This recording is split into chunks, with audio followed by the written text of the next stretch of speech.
గత 2 క్లాసుల్లో ఆలోచన చేసిన సంగతుల్ని ఒకసారి ఆలోచన చేసుకుంటూ తర్వాత మరొక పాఠంలోనికి వెళ్దాం. మొట్టమొదటిగా విజన్ అనేది ప్రాముఖ్యమైనది. అంటే దృష్టిని కలిగి ఉండుట, లేకపోతే దూరదృష్టి కలిగి ఉండుట, ముందు చూపు ఉండాలి అని అంటాం. దేనికైనా మనకు ముందు చూపులు ఉండాలండి, లేకపోతే కార్యక్రమాలు జరగవు, లేకపోతే జీవితంలో కార్యములు జరగవు అనుకుంటాం. అలాగే దేవునికి కూడా దూరదృష్టి ఉంది, ముందు చూపు ఉంది. ఆ యొక్క దృష్టిని మనం కలిగి ఉండడానికి మనకే చూసే చూపు సరిగా ఉండాలి. అంటే ఆత్మ సంబంధమైన వాటిని నిర్ధారించి చూడగలిగిన అవసరత ఉంది. మనం చూసుకున్న గత పాఠంలోని విషయాల్ని ఒకసారి ఆలోచన చేయగలిగితే, కేవలం కన్నులతో చూడడం మాత్రం కాదు, మనసుతో చూడాలి, హృదయంతో చూడాలి, గ్రహింపుతో చూడాలి. గ్రహింపుతో చూడకపోతే మనం కన్నులున్నా చూసిన వారం కాకుండా మనసున్నా చూడలేని వారంగా ఉంటాం. ఈ చూడడం అనేది చాలా ప్రాముఖ్యమైనది అనే విషయాన్ని మనం క్రీస్తు యొక్క పునరుద్ధానాన్ని చూడడానికి వెళ్ళిన వారిలో చూసాం. ఒక్కొక్కరు ఒక్కొక్కలాగా చూశారు, ఆఖరిలో నమ్మేలా చూశారు.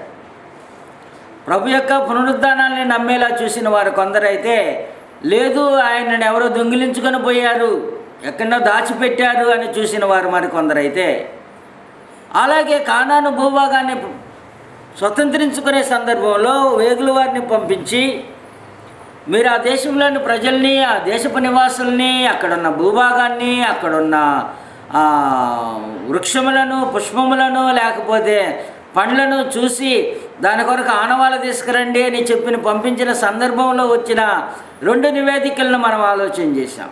2 నివేదికలు కూడా 2 వేరు రకంగా ఉన్నాయి. ఒక వర్తమానమేమో మనం వారి దగ్గర మిడతల వలె ఉంటాం, వాళ్ళని జయించలేం, దాన్ని స్వతంత్రించగలేం, వాళ్ళు బలశూరులు అనే దృష్టిని వారు కలిగి ఉన్నారు.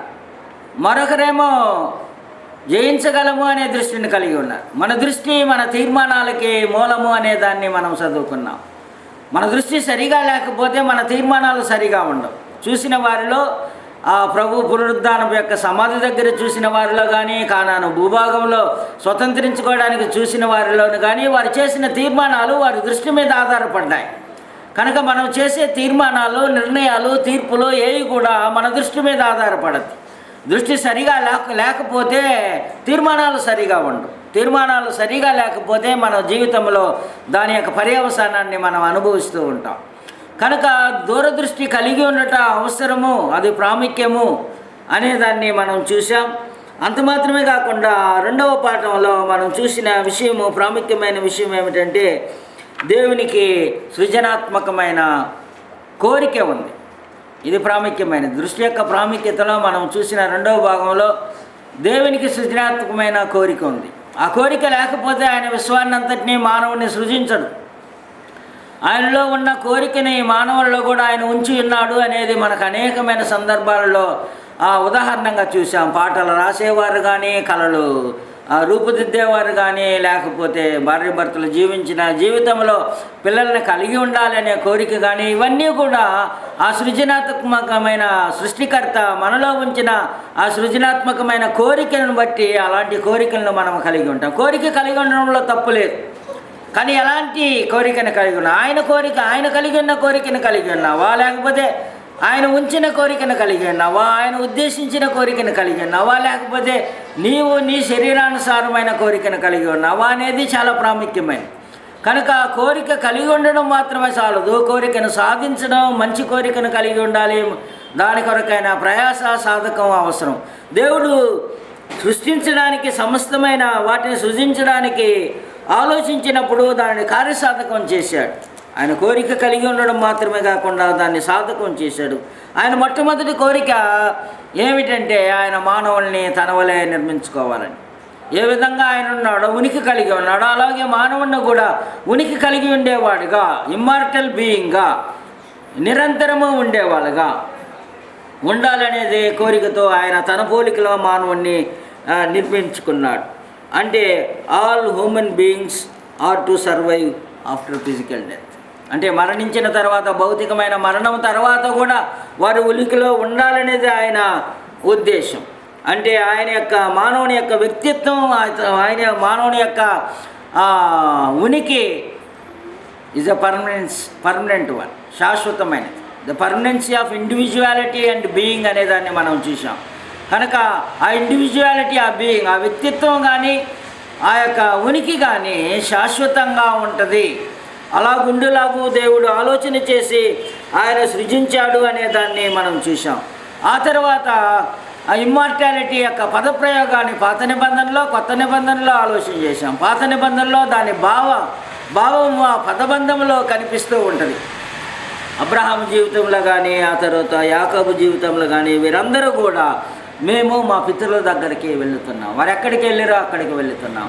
అలాగే దావీదు తన జీవితంలో తన బెత్షెబా ద్వారా కలిగిన ఆ బిడ్డని ఉంచుకోవాలని ఎంత ప్రయత్నం చేసినా చనిపోయిన తర్వాత ఆయన చెప్పేది ఏమిటంటే, ఆ బిడ్డ నా దగ్గరికి తిరిగి ఇక్కడికి రాడు కానీ నేనే అక్కడికి వెళ్ళాలి. కనుక ఇక్కడ అయిన తర్వాత ఇంకొక స్థలానికి వెళ్ళడం ఖాయమనే భావనని పాత నిబంధనలోని అనేకులు ఆది కాండము నుండి మీరు మలాఖీ గ్రంథం వరకు చదివిన ఎట్లా ద ఇమ్మార్టాలిటీ కాన్సెప్ట్ అనేది అగపడద్ది. ఆ పదం అగపడకపోయినా కూడా మరణము లేని స్థితి మరొకటి ఉంది, ఉనికి కలిగి ఉండే స్థితి ఒకటి మానవానికి ఉంది అనేది ఆ యొక్క భావన పాత నిబంధనలో కనిపిస్తుంటాయి. అలాగే క్రొత్త నిబంధనలో కూడా మనం కొన్ని పదప్రయోగాల్ని చూసాం. కనుక అంతవరదాకి మీకు అర్థమై ఉంటుంది అనుకున్నా. దాంట్లో ఏమిటో ఏమైనా ప్రశ్నలు ఉంటే మీరు అడగచ్చు, లేకపోతే ముందుకు వెళ్తా, లేకపోతే డిస్కషన్ క్లాస్ ఉన్నప్పుడు మనం ఒక డిస్కషన్ క్లాసులు కావాల్సి ఉంటే డిస్కషన్ చేయొచ్చు. ఇప్పుడు మనం నేర్చుకునే ముందుకు కొనసాగుతూ అపోస్తలుడైన పౌలు ఈ యొక్క విషయాన్ని ఆయన ఏథెన్స్ పట్టణంకు వెళ్ళినప్పుడు అపెల్లో పట్టణం మీదుగా ఆయన అపోలోనియా పట్టణం మీదుగా ఆయన ప్రయాణమై ఏథెన్స్ పట్టణానికి రావడం జరిగింది. అక్కడ ఏథెన్స్ పట్టణంలో మనము పౌలు శీలలు బెరియలో కలుసుకొని ఆ తర్వాత పౌలు ఏథెన్స్కి రావడం మనము 17వ అధ్యాయంలో చూస్తున్నాం. అక్కడ ఒక విశేషమైన సంగతిని మనము అపోస్తలుడైన పౌలు కనుగొన్నట్టుగా మనము ఇక్కడ చూడగలం. ఆయన వాస్తవానికి ఆ యొక్క పట్టణంలోనికి ఆయన వెళ్ళినప్పుడు ఆయన హృదయం పరితాపం చెందింది. ఇది చాలా విశేషమైన సంగతి.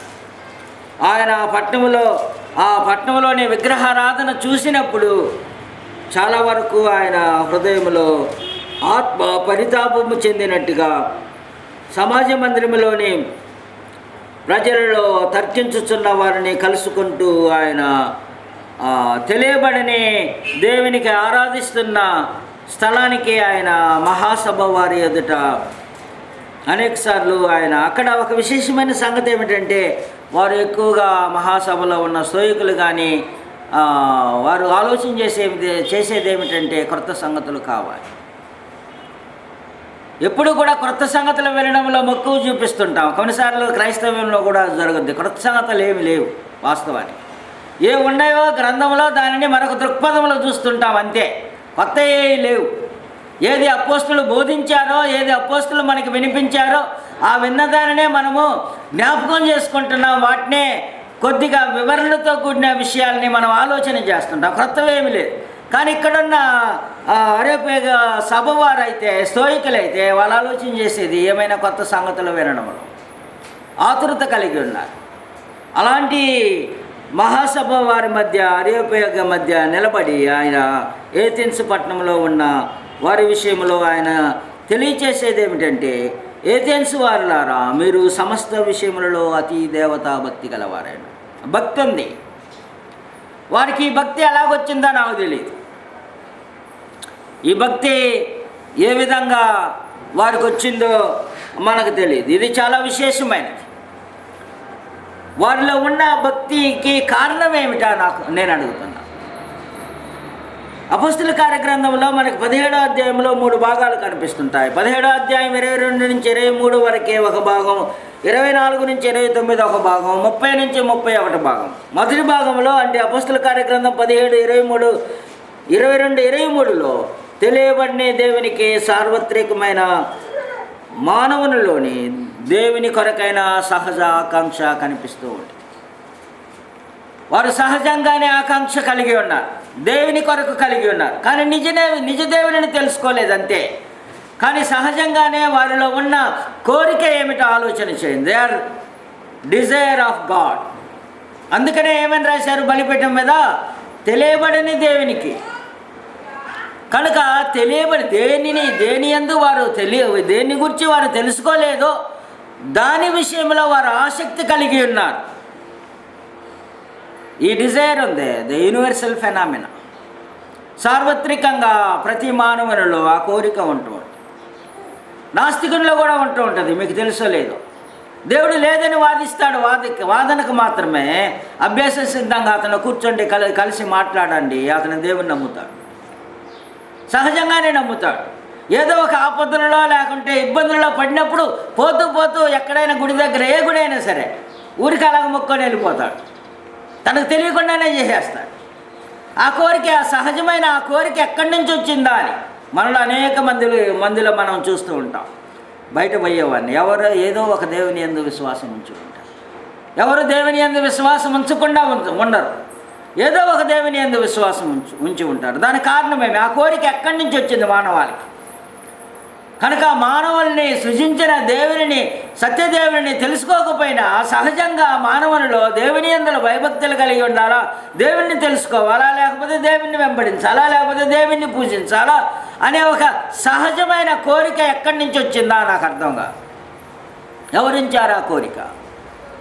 Who has designed man in such a way. అలాగూ మానవుల్ని దైవభక్తి కలిగిన దేవుని యందలి తెలుసుకోకపోయినా దేవుడంటే ఒక ఆయన ఉన్నాడు అనే దానిలో, లేకపోతే ఎవరినో ఒక రాతినో, రప్పనో, చెట్టునో, గుట్టనో, పామునో, దేనినో ఒకదాన్ని మొక్కుతూ ఉంటాడు. ఎక్కడి నుంచి వచ్చింది ఆ కోరిక? God is design that man in such a way. మానవుని నిర్మాణంలో దేవుడు ఆ సహజమైన కోరికని, ఆ యొక్క కోరికను మానవునిలో వచ్చాడు. కానీ మానవుని నిజమైన కోరిక, ఆ కోరిక కలిగినప్పుడు నిజమైన సత్యదేవుని, సృష్టికర్తని వెతికి వెంటాడి ఆయనతో సహవాస సంబంధ బాంధవ్యాన్ని ఉంచుకోవడం అనేది ప్రయత్నించినప్పుడు సత్య మార్గాన్ని అవలంబించడానికి అవకాశం ఉంది. ఆ కోరికను మనము మొదటి 22, 23 వచనాల్లో అపొస్తలుల కార్యగ్రంథంలో మనకి కనిపిస్తూ ఉంటుంది. అపొస్తలుల కార్యగ్రంథంలో చూసినప్పుడు, ఏథెన్సు వారులారా, మీరు సమస్త విషయంలో అతి దేవతా భక్తి గల వారై ఉన్నట్టు నాకు కనబడుచున్నది.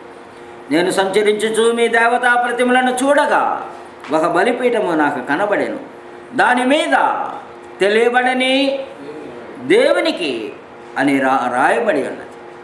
కనుక తెలియబడిన దేవునికి రాయబడి ఉన్న విషయాన్ని ఎరిగిన అపొస్తలుడైన పౌలు వారికి తెలియని దేవుని గురించి ప్రకటించడానికి పూనుకున్నాడు.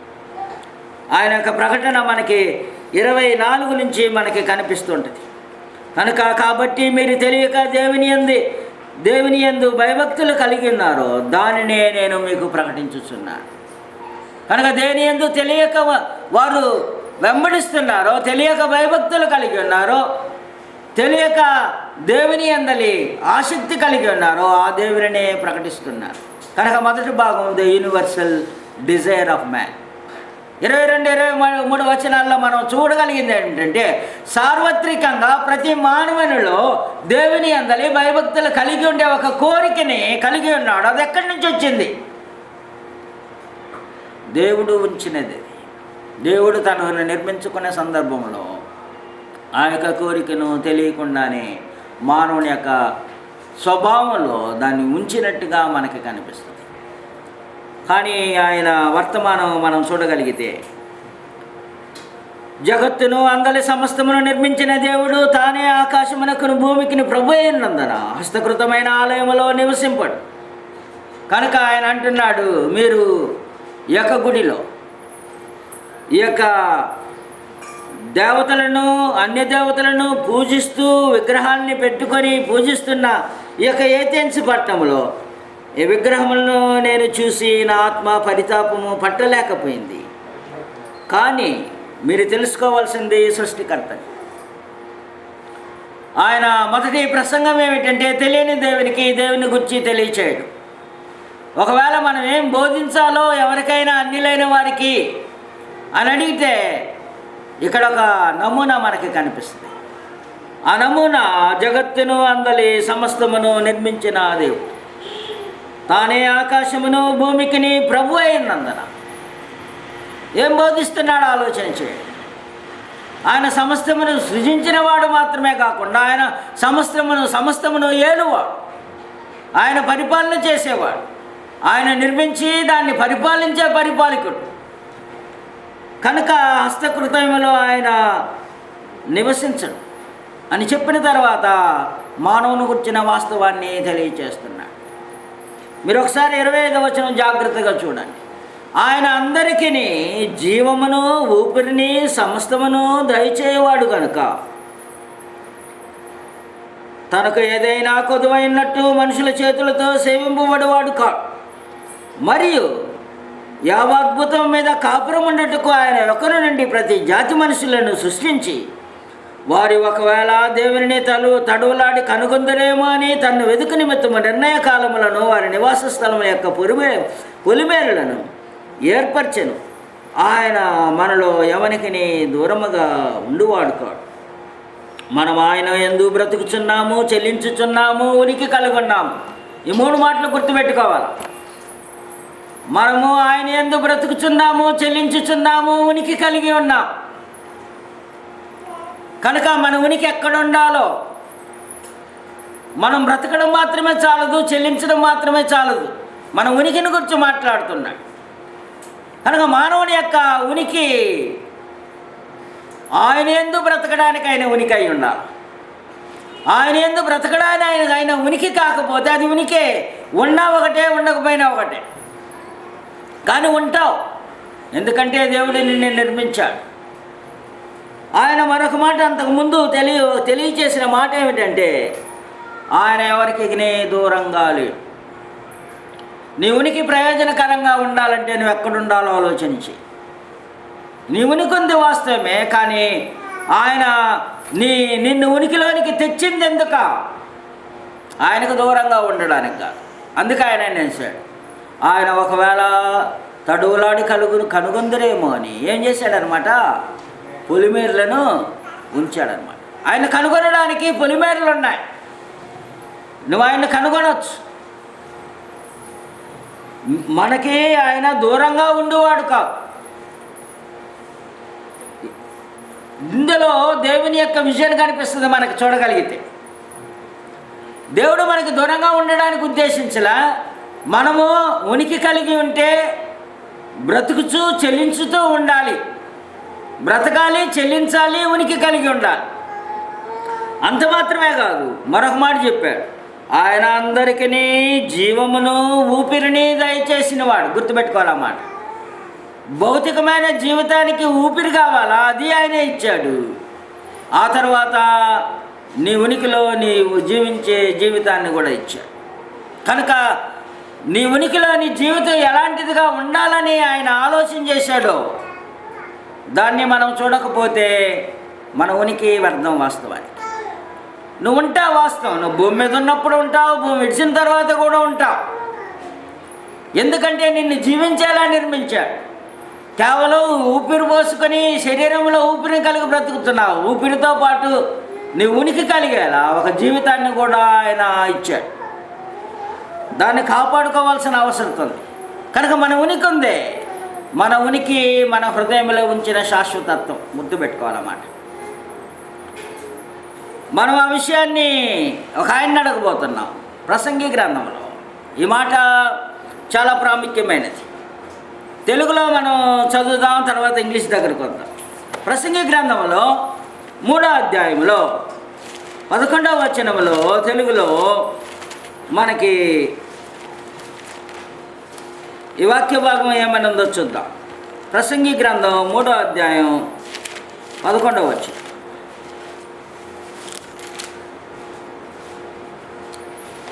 దేని కాలమునందు అది చక్కగా ఉండినట్లు సమస్తమును ఆయన నియమించి ఉన్నాడు. ఆయన శాశ్వత కాల జ్ఞానమును నరుల హృదయమందుంచి ఉన్నాడు కానీ దేవుడు చేయు క్రియలను పరిశీలనగా తెలుసుకొనుటకు అది చాలదు. ఆయన ఏమంటున్నాడు తెలుసా? మానవుణ్ణి ఆయన నిర్మించిన రూపంలో he has made everything beautiful in time. ఆయన దేని కాలమందు దాన్ని చక్కగా సమస్తమును నియమించాడు అని ఉంది. తెలుగులో కంటే ఆంగ్లంలో చాలా ఈజీగా అర్థమవుతుంది అనుకుంటా. He has made everything beautiful in time, also he has put eternity in to man's heart, yet so that he cannot find out what God has done from the beginning to the end. ఆయన ఏమంటున్నాడో ఆలోచన చేయండి. నీ హృదయంలో ఏముంచాడంట? శాశ్వతత్వాన్ని ఉంచాడనమాట. తెలుగులో శాశ్వత కాల జ్ఞానము అని తర్జుమా చేయబడింది. కనుక ఆయన ఏముంచాడంటే దేవుడు శాశ్వతత్వాన్ని నరుల హృదయంలో ఉంచి ఉన్నాడు. He has put eternity in your heart. ఆంగ్లంలో అందుకనే దాన్ని బోల్డ్ చేశారు. He has put eternity in to man's heart. అలాగే ఉంది ఆంగ్లంలో. కనుక మానవునిలో ఉంచింది ఏమిటో తెలుసా? The eternity. ఈ కాలపరిధిలో జీవించే మానవుడు నిత్యత్వాన్ని కలిగి శాశ్వతత్వాన్ని కలిగి బ్రతుకుతూ ఉంటాడు. God has put eternity in to your heart. నీ హృదయంలోనికి దేవుడు శాశ్వతత్వాన్ని ఉంచి ఉన్నాడు. దాన్ని తెలుసుకోవడం మనకు అవసరం. కనుక మానవుడు శాశ్వతత్వాన్ని కలిగి ఉన్నాడు. అంత మాత్రమే కాదు, మనకి అప్రమాణిక గ్రంథాలు, ప్రామాణిక గ్రంథాలని 2 గ్రంథాలు మనకు కనిపిస్తూ ఉంటాయి. సొలొమోను రాసిన 3 గ్రంథాలు బైబిల్ గ్రంథంలో ప్రామాణిక గ్రంథాలుగా, ఆమోద ముద్ర పొందిన గ్రంథాలుగా ఉన్న సామెతల గ్రంథం కానీ, పరమగీతములు కానీ, ఆ తర్వాత ప్రసంగి గ్రంథం కానీ మనకు 3 గ్రంథాలు కనిపిస్తుంటాయి. దీనికి అతీతంగా సొలొమోను రాసిన మరొక ద విజ్డమ్ ఆఫ్ సాలమన్ అనే అపోక్రిఫల్ గ్రంథాలు కనిపిస్తుంటాయి. అప్రమాణిక గ్రంథం. అప్రమాణిక గ్రంథంలో తేటగా మరొక వచనం మనకి కనిపిస్తూ ఉంటుంది. దాన్ని మీకు చూపిస్తా. God has created man to be immortal and he made him to be an image of his own eternity. The Wisdom of Solomon chapter 2:23. ఈ యొక్క గ్రంథంలో ఆయన చెప్పింది ఏంటంటే దేవుడు మానవుణ్ణి అమర్త్యుడిగా, అమరత్వం గలవాడుగా మానవుణ్ణి సృజించుకున్నాడు. ఆయన తన స్వరూపాన్ని మానవులో ఉంచాడు. ఆయన స్వరూపమైన నిత్యత్వాన్ని మానవునిలో ఉంచాడు. God has put in the eternity into the image of man. కనుక దేవుని స్వరూపాన్ని మనం చూసినప్పుడు ఆయన శాశ్వతత్వాన్ని, ఆయన యొక్క స్వరూపాన్ని మనలో ఉంచి ఉన్నాడు. దాన్ని కానీ గ్రహిస్తే వాస్తవానికి ఎదుటి మానవుడిని కూడా నువ్వు గౌరవిస్తావు. ఎదుటి మానవుడిని ఏ విధంగా మసులుకోవాలో, దేవునితో నువ్వు ఎలాగ మసులుకోవాలో అలాగూ మానవుడితో మసులుకుంటావు. ఎందుకంటే దేవుడు అమరత్వం గలవాడు, నిత్యుడు. అలాగే మానవుడు కూడా అమరుడై ఉండేవాడు, అమరత్వం గలవాడు, నిత్యుడై ఉండేవాడు. మానవుని హృదయంలో శాశ్వతత్వాన్ని దేవుడు ఉంచి ఉన్నాడు కనుక దేవుని ఎంతగా గౌరవిస్తావో, గణపరుస్తావో అలాగూనే ఎదుటి మానవుని కూడా గౌరవించగలిగిన పరిస్థితి మనలో ఏర్పడడానికి అవకాశం ఉంది. ఎందుకంటే మనం కేవలం భూ సంబంధాలు మాత్రమే కాదు, మనలో దేవుడు శాశ్వతత్వాన్ని ఉంచి మనలను అమరత్వం గలవారుగా మనల్ని నిర్మించి ఉంచి ఉన్నాడు కనుక ఎదుటివాణిని ద్వేషించడం కానీ, ఎదుటివాణి అలా పగ కలిగి ఉండడం కానీ, ఎదుటివాణ్ణి మోసగించడం కానీ అనేది సమాజంలో లేకుండా తొలగిపోతాయి. ఎప్పుడో తెలుసా? మానవుని యొక్క స్వరూపంలో దేవుడు మానవుణ్ణి కలుగు చేసినప్పుడు తన స్వరూపంలో మానవుణ్ణి నిర్మించుకున్నాడు అనేది గ్రహించినప్పుడు, అలాగూ గ్రహించుకున్నప్పుడు ఏం చేస్తామంటే ఎదుటివాడిని చూసినప్పుడు నాకంటే అతనేం గొప్ప అంటాం. లేకపోతే నాకంటే ఆయన ఏ విషయంలో తీసిపోయాడండి, నేను విద్యలో బాగున్నా, ఫలానా దాంట్లో బాగున్నా, దీంట్లో బాగున్నా, దాంట్లో బాగున్నా, ఆయన నాకు లోబడించిందే కానీ నేను ఆయనకు లోబడిననే రూపం అంటే. లేకపోతే నా దగ్గర నా చెప్పు చేతల్లో అతడు ఉండాలి కానీ నేను అతని దగ్గర ఉండననే భావన క్రియేట్ అవుతుంది. ఎందుకో తెలుసా?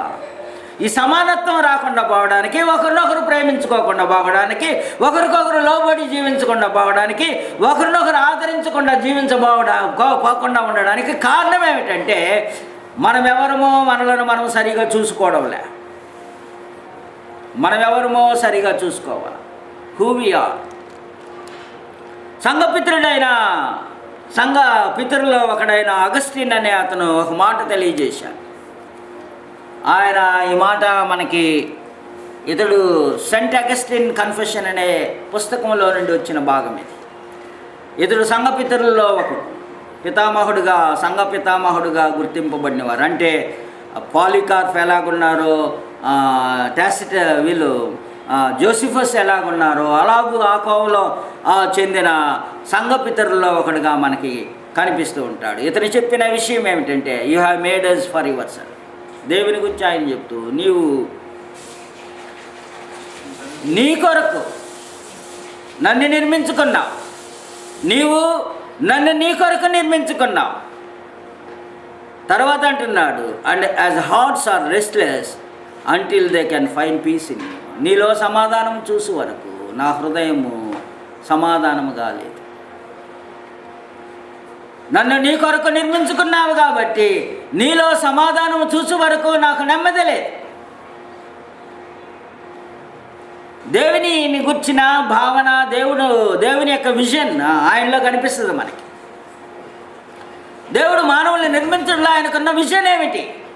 ఆయన కొరకు మానవుడిని నిర్మించుకున్నాడు. అంతవరకు మాత్రమే కాదు, ఆయనలో మానవుడు సమాధానం పొందాలని ఆయన కొరకు నిర్మించుకున్నాడు. కనుక మన యొక్క శాశ్వతత్వం ఉంది. ఇది చాలా ప్రాముఖ్యమైనది. మనం గ్రంథంలో మనల్ని గురించి మనం సరిగా చూసుకోవాలి. ముందు మనల్ని గురించి, మానవుని గురించి సరైన దృష్టి కలిగినప్పుడు ఎదుటి మానవుని మసులుకొనే సంబంధ బాంధవ్యం కూడా సరిపడడానికి అవకాశం ఉంటుంది. హాని కలుగు చేస్తుంటే ఒక శాశ్వతమైన జీవిని హాని కలుగు చేస్తున్నావు. ఒకనికి మోసం జరిగించితే ఒక శాశ్వతమైన మానవునికి నువ్వు మోసం చేస్తున్నావు. దేవుని ఎంతగా నీవు శాశ్వతమైన అమరత్వం గల దేవుడని నువ్వు విశ్వసిస్తున్నావో, మానవుని గురించి ఆ దృక్పథంలో, ఆ దృష్టిలో నువ్వు చూడగలిగితే మానవునితో సరైన సంబంధ బాంధవ్యాన్ని పెట్టుకోవడానికి వీలుంటుంది, లేకుంటే ద్వేషించడానికి వీలుంటుంది. మానవుల మధ్య ద్వేషభావం లేకుండా సమాధానంగా జీవించడానికి మూలం ఏమిటంటే దేవునికి మన ఎడల ఉన్న విజన్ ఏమిటో చూడాలి. మానవుల్ని ఆయన కొరకు నిర్మించుకున్నాడు, ఆయనలోనే మానవాళికి సమాధానం, బయటెక్కడా లేదు. కనుక ఆ విషయాన్ని మనం గ్రహించినప్పుడు మాత్రమే ఒకరినొకరు గౌరవించుకోగలం, ఒకరినొకరు సన్మానించుకోగలం, ఒకరి ఎడ్ల ఒకరు ప్రేమ అనురాగాలతో జీవించడానికి అవకాశం ఉంటుంది. కనుక అసలు మానవుడు ఎవరా అని ఇంతవరదాకా మనం చూసింది ఏమిటంటే, మానవ ఉనికిలో ఉండేవాడు, తన హృదయంలో దేవుడు శాశ్వతత్వాన్ని ఉంచాడు. Is immortal living being, always exist, ఎల్లప్పుడూ ఉండేవాడు. కానీ ఉనికి మాత్రమే చాలు. ఈ తర్వాతి భాగంలో మనం చూసేది ఏమిటంటే, ఎంతవరదాకా టైం?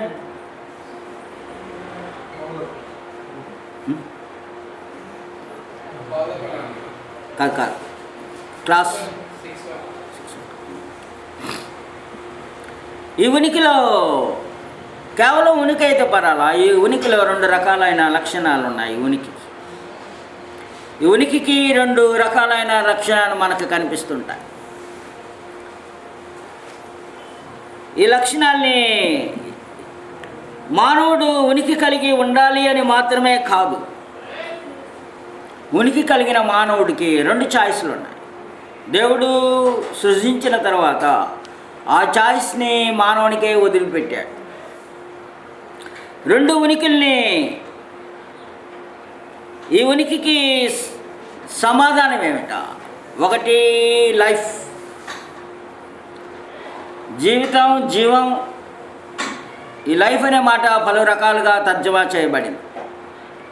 కానీ ఈ సందర్భంలో ఈ పాఠానికి జీవితం అనే దాన్ని మనం ఆలోచన చేస్తున్నాం. ఆంగ్లంలో సాధారణంగా లైఫ్ అనే కనిపిస్తుంది. జీవమన్న విషయంలో కానీ, జీవితం అనే విషయంలో కానీ లైఫ్ అనే కనిపిస్తుంటుంది. ఈ లైఫ్ అంటే ఏమిటో, ఉనికిలో ఉన్నవానికి లైఫ్ కావాలి. ఉనికిలో లేడా? ఉన్నవాడికి లైఫ్ ఎందుకా? ఉనికిలో ఉన్నాడు కదా. ఉనికిలో లేకపోతే లైఫ్ కావాలి కదా. చచ్చిపోయిన వాడికి బ్రతికించడానికి లైఫ్ కావాలి. ఉనికిలో ఉన్నవాడికి లైఫ్ కావాలేమిటి అంటే ఇది ఒక జీవిత విధానాన్ని గురించి చెప్తాం. జీవము, నిత్య జీవము అనే మాటలు పర్యాపదంగా మనం ఆలోచన చేయబోతున్నాం. జీవం కానీ నిత్య జీవం కానీ ఉనికిలో ఉంటే చాలదు సుమే. నువ్వు కేవలం బ్రతుకుతుంటే చాలదు.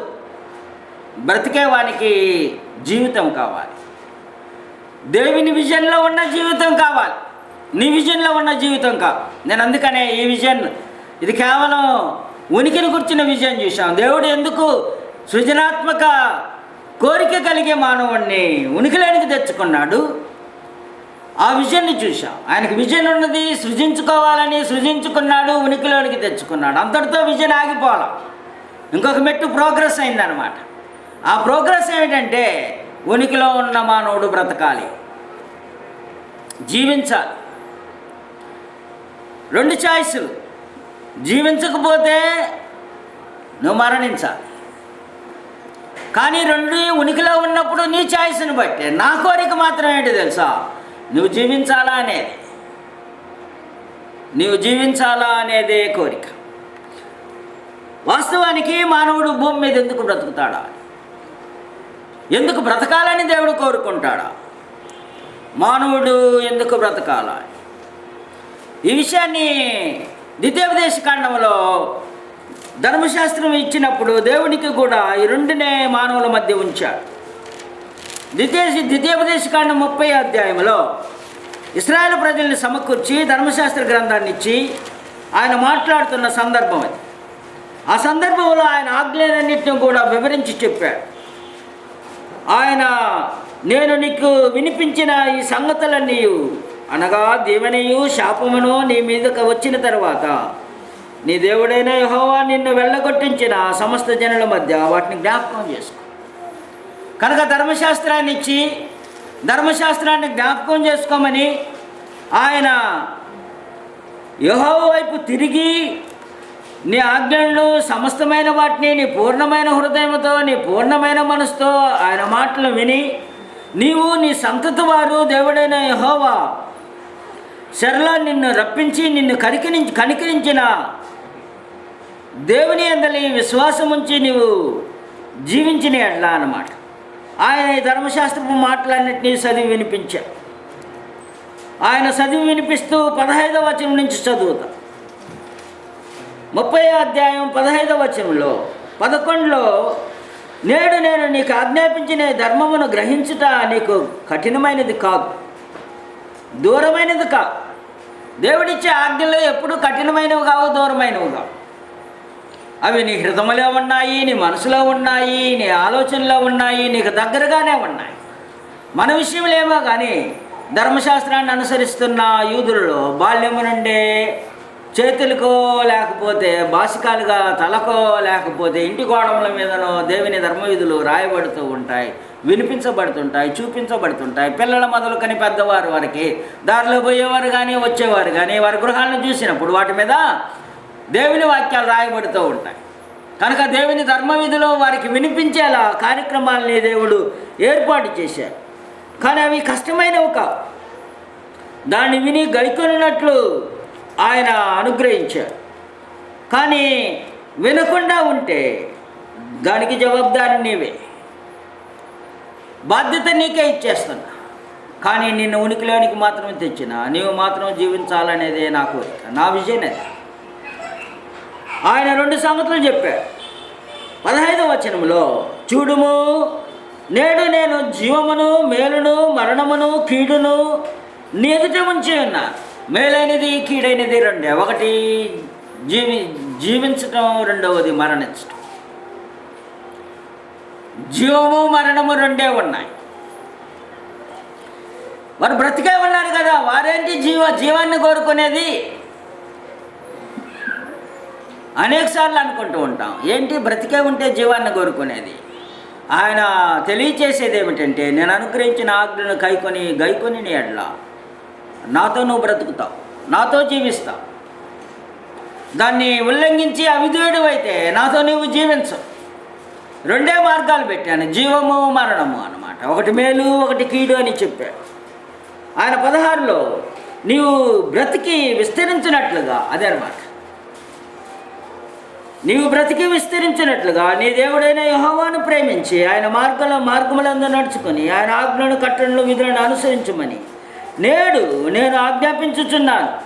అట్లు చేసిన యెడల నీవు స్వాధీనపరచుకొనుటకు ప్రవేశించే దేశంలో నీ దేవుడైన యెహోవా నిన్ను ఆశీర్వదించు. నువ్వేం కావాలా? నువ్వు బ్రతకాలా, నా ఆశీర్వాదానికి పాత్రుడు కావాలి. అది ఆయన కోరికది, ఆయన విజన్. అది మానవుణ్ణి నిర్మించుకొని ఆయన అలాగ వదిలిపెట్టల. మానవుణ్ణి సృజించుకొని మన వలే పిల్లల కన్న తర్వాత తల్లిదండ్రుల సంపాదన తగ్గిపోయింది అనుకో, ఎట్టా ఒక అట్ట బతుకుతాడులేండి అని వదిలిపెట్టల. ఆయన ఏదైనా తోటలో మానవుడిని నిర్మించినప్పుడు కానీ, ఇశ్రాయేలు ప్రజలు తన ప్రజలుగా స్వీకరించి నిబంధనలు అంగీకరించినప్పుడు కానీ ఆయన మీరు నా ప్రజలే ఎలాగో బ్రతకండి అని అనలా. నేను చెప్పినట్టే మీరు బ్రతకండి, నేను కోరుకున్నట్టే బ్రతకండి. ఎందుకంటే ఏదైనా తోటలో నేను కోరుకున్నట్టు బ్రతకకుండా నా దగ్గర నుంచి దూరం అయిపోయాడు. ఆ విషయం నాకు తెలుసు. మీరు అలా కాకూడదు. మీరు బ్రతికి నా ఆశీర్వాదాలన్నింటినీ కూడా మీరు పొందాలి. అది దేవుని యొక్క విషయం. మీరు బ్రతికితే చాలదు, ఆ బ్రతికే బ్రతుకు నేను చెప్పిన విధంగా జీవించటం, జీవించి ఆశీర్వాదాలకు పాత్రలుగా అయ్యే బ్రతుకు. జీవించడం అంటే ఏదో జీవించడం కా. అనేకసార్లు మన జీవితాల్ని క్రైస్తవులుగా ఏదో క్రైస్తవులమండి, ఆదివారం వరకు క్రైస్తవులమండి. ఎలాగ జీవించడానికి మనము క్రీస్తు యేసునందు సృజింపబడలా. ముందుకు చూడబోతాం. దేవునికి ఒక విజన్ ఉందంటే కేవలం పుట్టించడానికి మాత్రమే విజన్ కాదు. తల్లిదండ్రులుగా మన పిల్లల కనడానికి మాత్రం శాయశక్తుల ఆశ కలిగి ఉంటాం. అది జరగకపోతే అనేక హాస్పిటల్కి వెళతాం కావాల్సి ఉంటే. బిడ్డ సంతానం కలిగేవారు కలిగిన ఒక యవ్వన వయసు వచ్చింది దానికి ఆర్థిక ఇబ్బందులు వచ్చుకో, పట్టించుకోం బిడ్డని. అలా చేయలే మహోన్నతుడైన దేవుడు. మహోన్నతుడైన దేవుడు బ్రతకాలని, ఆయన ఆశీర్వాదాలు పొందాలని ఆయన అంటున్నాడు. నీ హృదయము తిరిగిపోయి నీవు విననల్లక ఏడ్వబడిన వాడవై అన్య దేవతలను నమస్కరించి పూజించిన యెడల. ఒకటి ఆయన కోరుకునేది ఇక్కడ జీవితం. నాతో జీవించడమా, నాతో లేకుండా జీవించు. భార్యాభర్తల మధ్య సంబంధ బాంధవ్యంలో పేసి వచ్చిందనుకో, రెండే అడ్డం వస్తాయి. ఒకటి నాతో ఉండడమా, నాతో ఉండకపోవడం. అంతే వచ్చేది. దేవుని దగ్గర కూడా అంతే వచ్చేది. దేవుడు అంటున్నాడు, నేను సృష్టించుకున్నా నిన్ను, నాతో ఉండడమా, నాతో ఉండకుండా పోవడమా. మానవుడిని మాత్రం దేవుని యొక్క కోరిక ఏమిటంటే, దేవుని యొక్క విజయం ఏమిటంటే నాతో ఉండాలి, నా ఆశీర్వాదాలను అనుభవించాలి. నాతో ఉండాలి, నా ఆశీర్వాదాన్ని అనుభవించాలి. అలాగూ లేకపోతే మీరు నిశ్చయముగా నశించిపోదురని, స్వాధీనపరుచుకున్నటకు యొర్దానును దాటిపోవచ్చున్న దేశంలో మీరు అనేక దినములు ఉండరని నేడు నేను నీకు తెలియచేయుచున్నాను. ఇశ్రాయేలుకి తెలియచేసేది ప్రాముఖ్యమైన సంగతి. ఆయన అంటున్నాడు 19వ వచనములో, మానవుడు కేవలం ఉనికి కలిగి ఉండడం మాత్రమే దేవుడు కోరుకోలేదు, కానీ జీవించాలని కోరుతున్నాడు. ఇది చాలా ప్రాముఖ్యం. నువ్వు ఉనికిలో ఉంటే చాలదు. నేను ఊపిరి పీల్చుకుంటున్నానండి, నేను బ్రతుకుతున్నానంటే చాలు. మనం చదివాం కదా అపోస్తల కార్యగ్రంథంలో 3 సంగతులు చదివాం. బ్రతుకుతూ, చెల్లించుచు ఉనికి కలిగి ఉండాలి. ఆ తర్వాత ఊపిరిని, జీవమును దయచేసేవాడు ఆయనే అన్నమాట. కనుక నీ ఊపిరి పోస్తున్నాడు, ఉనికి కలిగేలా చేస్తున్నాడు, చెల్లించేలా చేస్తున్నాడు. కానీ బ్రతుకుతున్నావా ఆయనతో? జీవితం అంటే ఆయనతో బ్రతకడం అనేది జీవితం, లేకపోతే అది జీవితం కాదు. ఇశ్రాయేలు ప్రజకి అదే తేటగా చెప్పాడు, నాతో ఉంటావా, అన్య దేవతలతో ఉంటావా. ఆయన తేటగా వివరించి జీవితం అంటే ఏమిటో తెలియజేశాడు. What is life? యాకోబు గారు అడుగుతాడు మనల్ని ఈ ప్రశ్న. జీవితం అంటే ఏంటి? యాకోబు రాసిన పత్రిక 1వ అధ్యాయం 14వ వచనం మీరు తీయగలిగితే అక్కడ మనం సన్నివేశం చూద్దాం. ఆయన సన్నివేశం ఏమిటంటే, ఇదిగో ఒకనొక ఊరికి వెళ్దాం, ఏం చేద్దాం? ఏదో ఒక వ్యాపారం చేద్దాం. యాకోబు రాసిన పత్రిక 1వ అధ్యాయంలో 14వ వచనంలో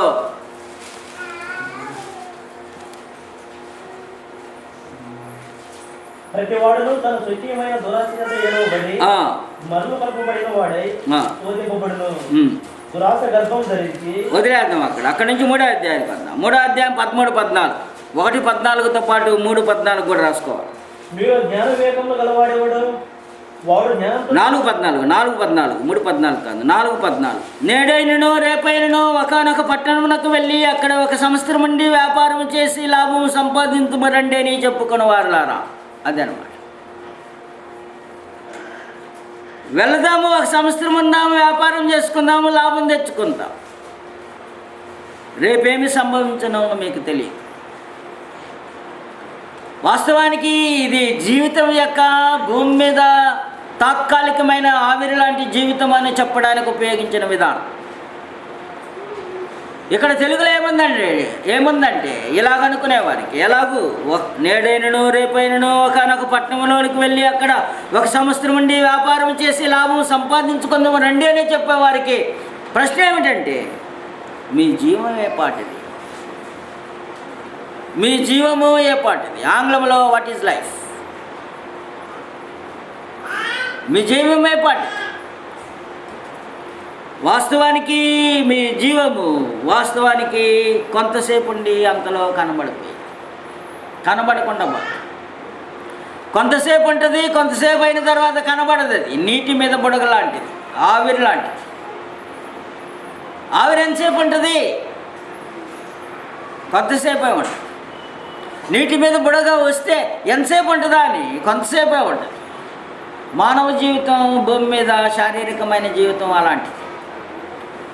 కానీ ఆయన అందుకనే అంటున్నాడు, మీ జీవితం ఏ part? What is your life actually? వాస్తవానికి జీవితం అంటే అర్థమేంటి? భూమి మీద బ్రతకడంలో జీవితం అంటే అర్థమేంటి? దేవుడు జీవితానికి ఇచ్చిన ఉద్దేశం ఏమిటి? దాన్ని తెలియకుండా గడిపేస్తుంటాం. ఒకనొకను పట్టణానికి వెళ్దామంటాం, సంపాదించుకుందామంటాం, సమకూర్చుకుందామంటాం, కానీ దాంట్లో ఉన్న దైవికమైన అర్థాన్ని గ్రహించకుండా ఉంటాం.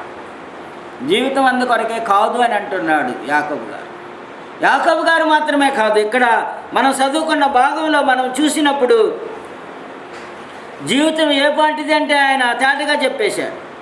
19వ వచనంలో ద్వితీయోపదేశకాండంలో 30వ అధ్యాయంలో, నేడు జీవమును మరణమును ఆశీర్వాదమును శాపమును నేను నీ ఎదుటను ఉంచి భూమి ఆకాశములను మీ మీద సాక్షులుగా పిలుచుచున్నాను కనుక మీరేం చేయాలా? నేను ఉంచున్నా. రెండే చాయిస్, జీవాన్ని నుంచిండా మరణాన్ని నుంచిండా. అది కోరుకొని జీవించేది సుమే. మరణమైన కోరుకొని జీవించేది, జీవితమైన కోరుకొని జీవించేది. జీవము మరణము అనేది సంబంధముతో కూడిన జీవితం, సంబంధం లేని జీవితం మరణం. ఒక జీవితం వేరైన జీవితం, ఒకటేమో సంబంధం కలిగిన జీవితం. ముందుకు వచనాల్లో చూడగలిగితే ఇశ్రాయేలు ప్రజలకి మోషే ద్వారా దేవుడు తమ పితరులకు జ్ఞాపకం చేస్తున్నాడు. నీ పితరులైన అబ్రహాము, ఇస్సాకు, యాకోబులకు ఆయన ప్రమాణం చేసిన దేశంలో మీరు నివసించినట్లు యెహోవాయే నీ ప్రాణమునకును నీ దీర్ఘాయుసుకును ఏమై ఉన్నాడు? గుర్తుపెట్టుకోవాలి. Is the source of life. ఆయన మూలమై ఉన్నాడు. Is the source of life. నీ జీవితానికి ఆయన మూలమా? నీకు ఆయన జీవితానికి మూలమైతే నీవు జీవాన్ని కోరుకుంటావు, మరణాన్ని కోరుకో. వారు ఏ విధంగా జీవాన్ని కోరుకోవాలో ఆయన తదుపరి వచనాల్లో చెప్తున్నాడు. ఒకసారి చూడండి. నీ ప్రాణమునకు నీ దీర్ఘాయుసునకు మూలమై ఉన్నాడు కాబట్టి నీవును నీ సంతానమును బ్రతుకుచు. గుర్తుపెట్టుకోవాలి. ఏం కావాలా? వారు బ్రతుకుచు ఈ కార్యక్రమాలు చేయాలి. అంటే నువ్వు ఉనికిలో ఉన్నప్పుడు చేయాలి కార్యక్రమం. నువ్వు ఉనికిలో ఉన్నప్పుడు జీవం కొరకు కార్యక్రమం చేయాలి. ఆ కార్యక్రమం ఏమిటి తెలుసా? నేను అన్నిటికీ మూలం. I am the source of life.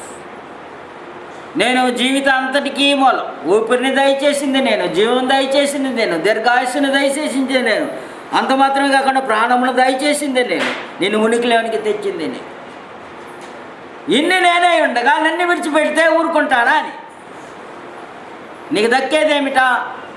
అన్నిటికీ మూలమైన దేవుని వదిలిపెట్టి ఎక్కడికి వెళ్తావా మానవుడా? నీ జీవితం ఏ పాటిది? నీ జీవితం ఏ పాటిది? What is the purpose of your life? నీ జీవితం యొక్క ఉద్దేశం ఏమిటి?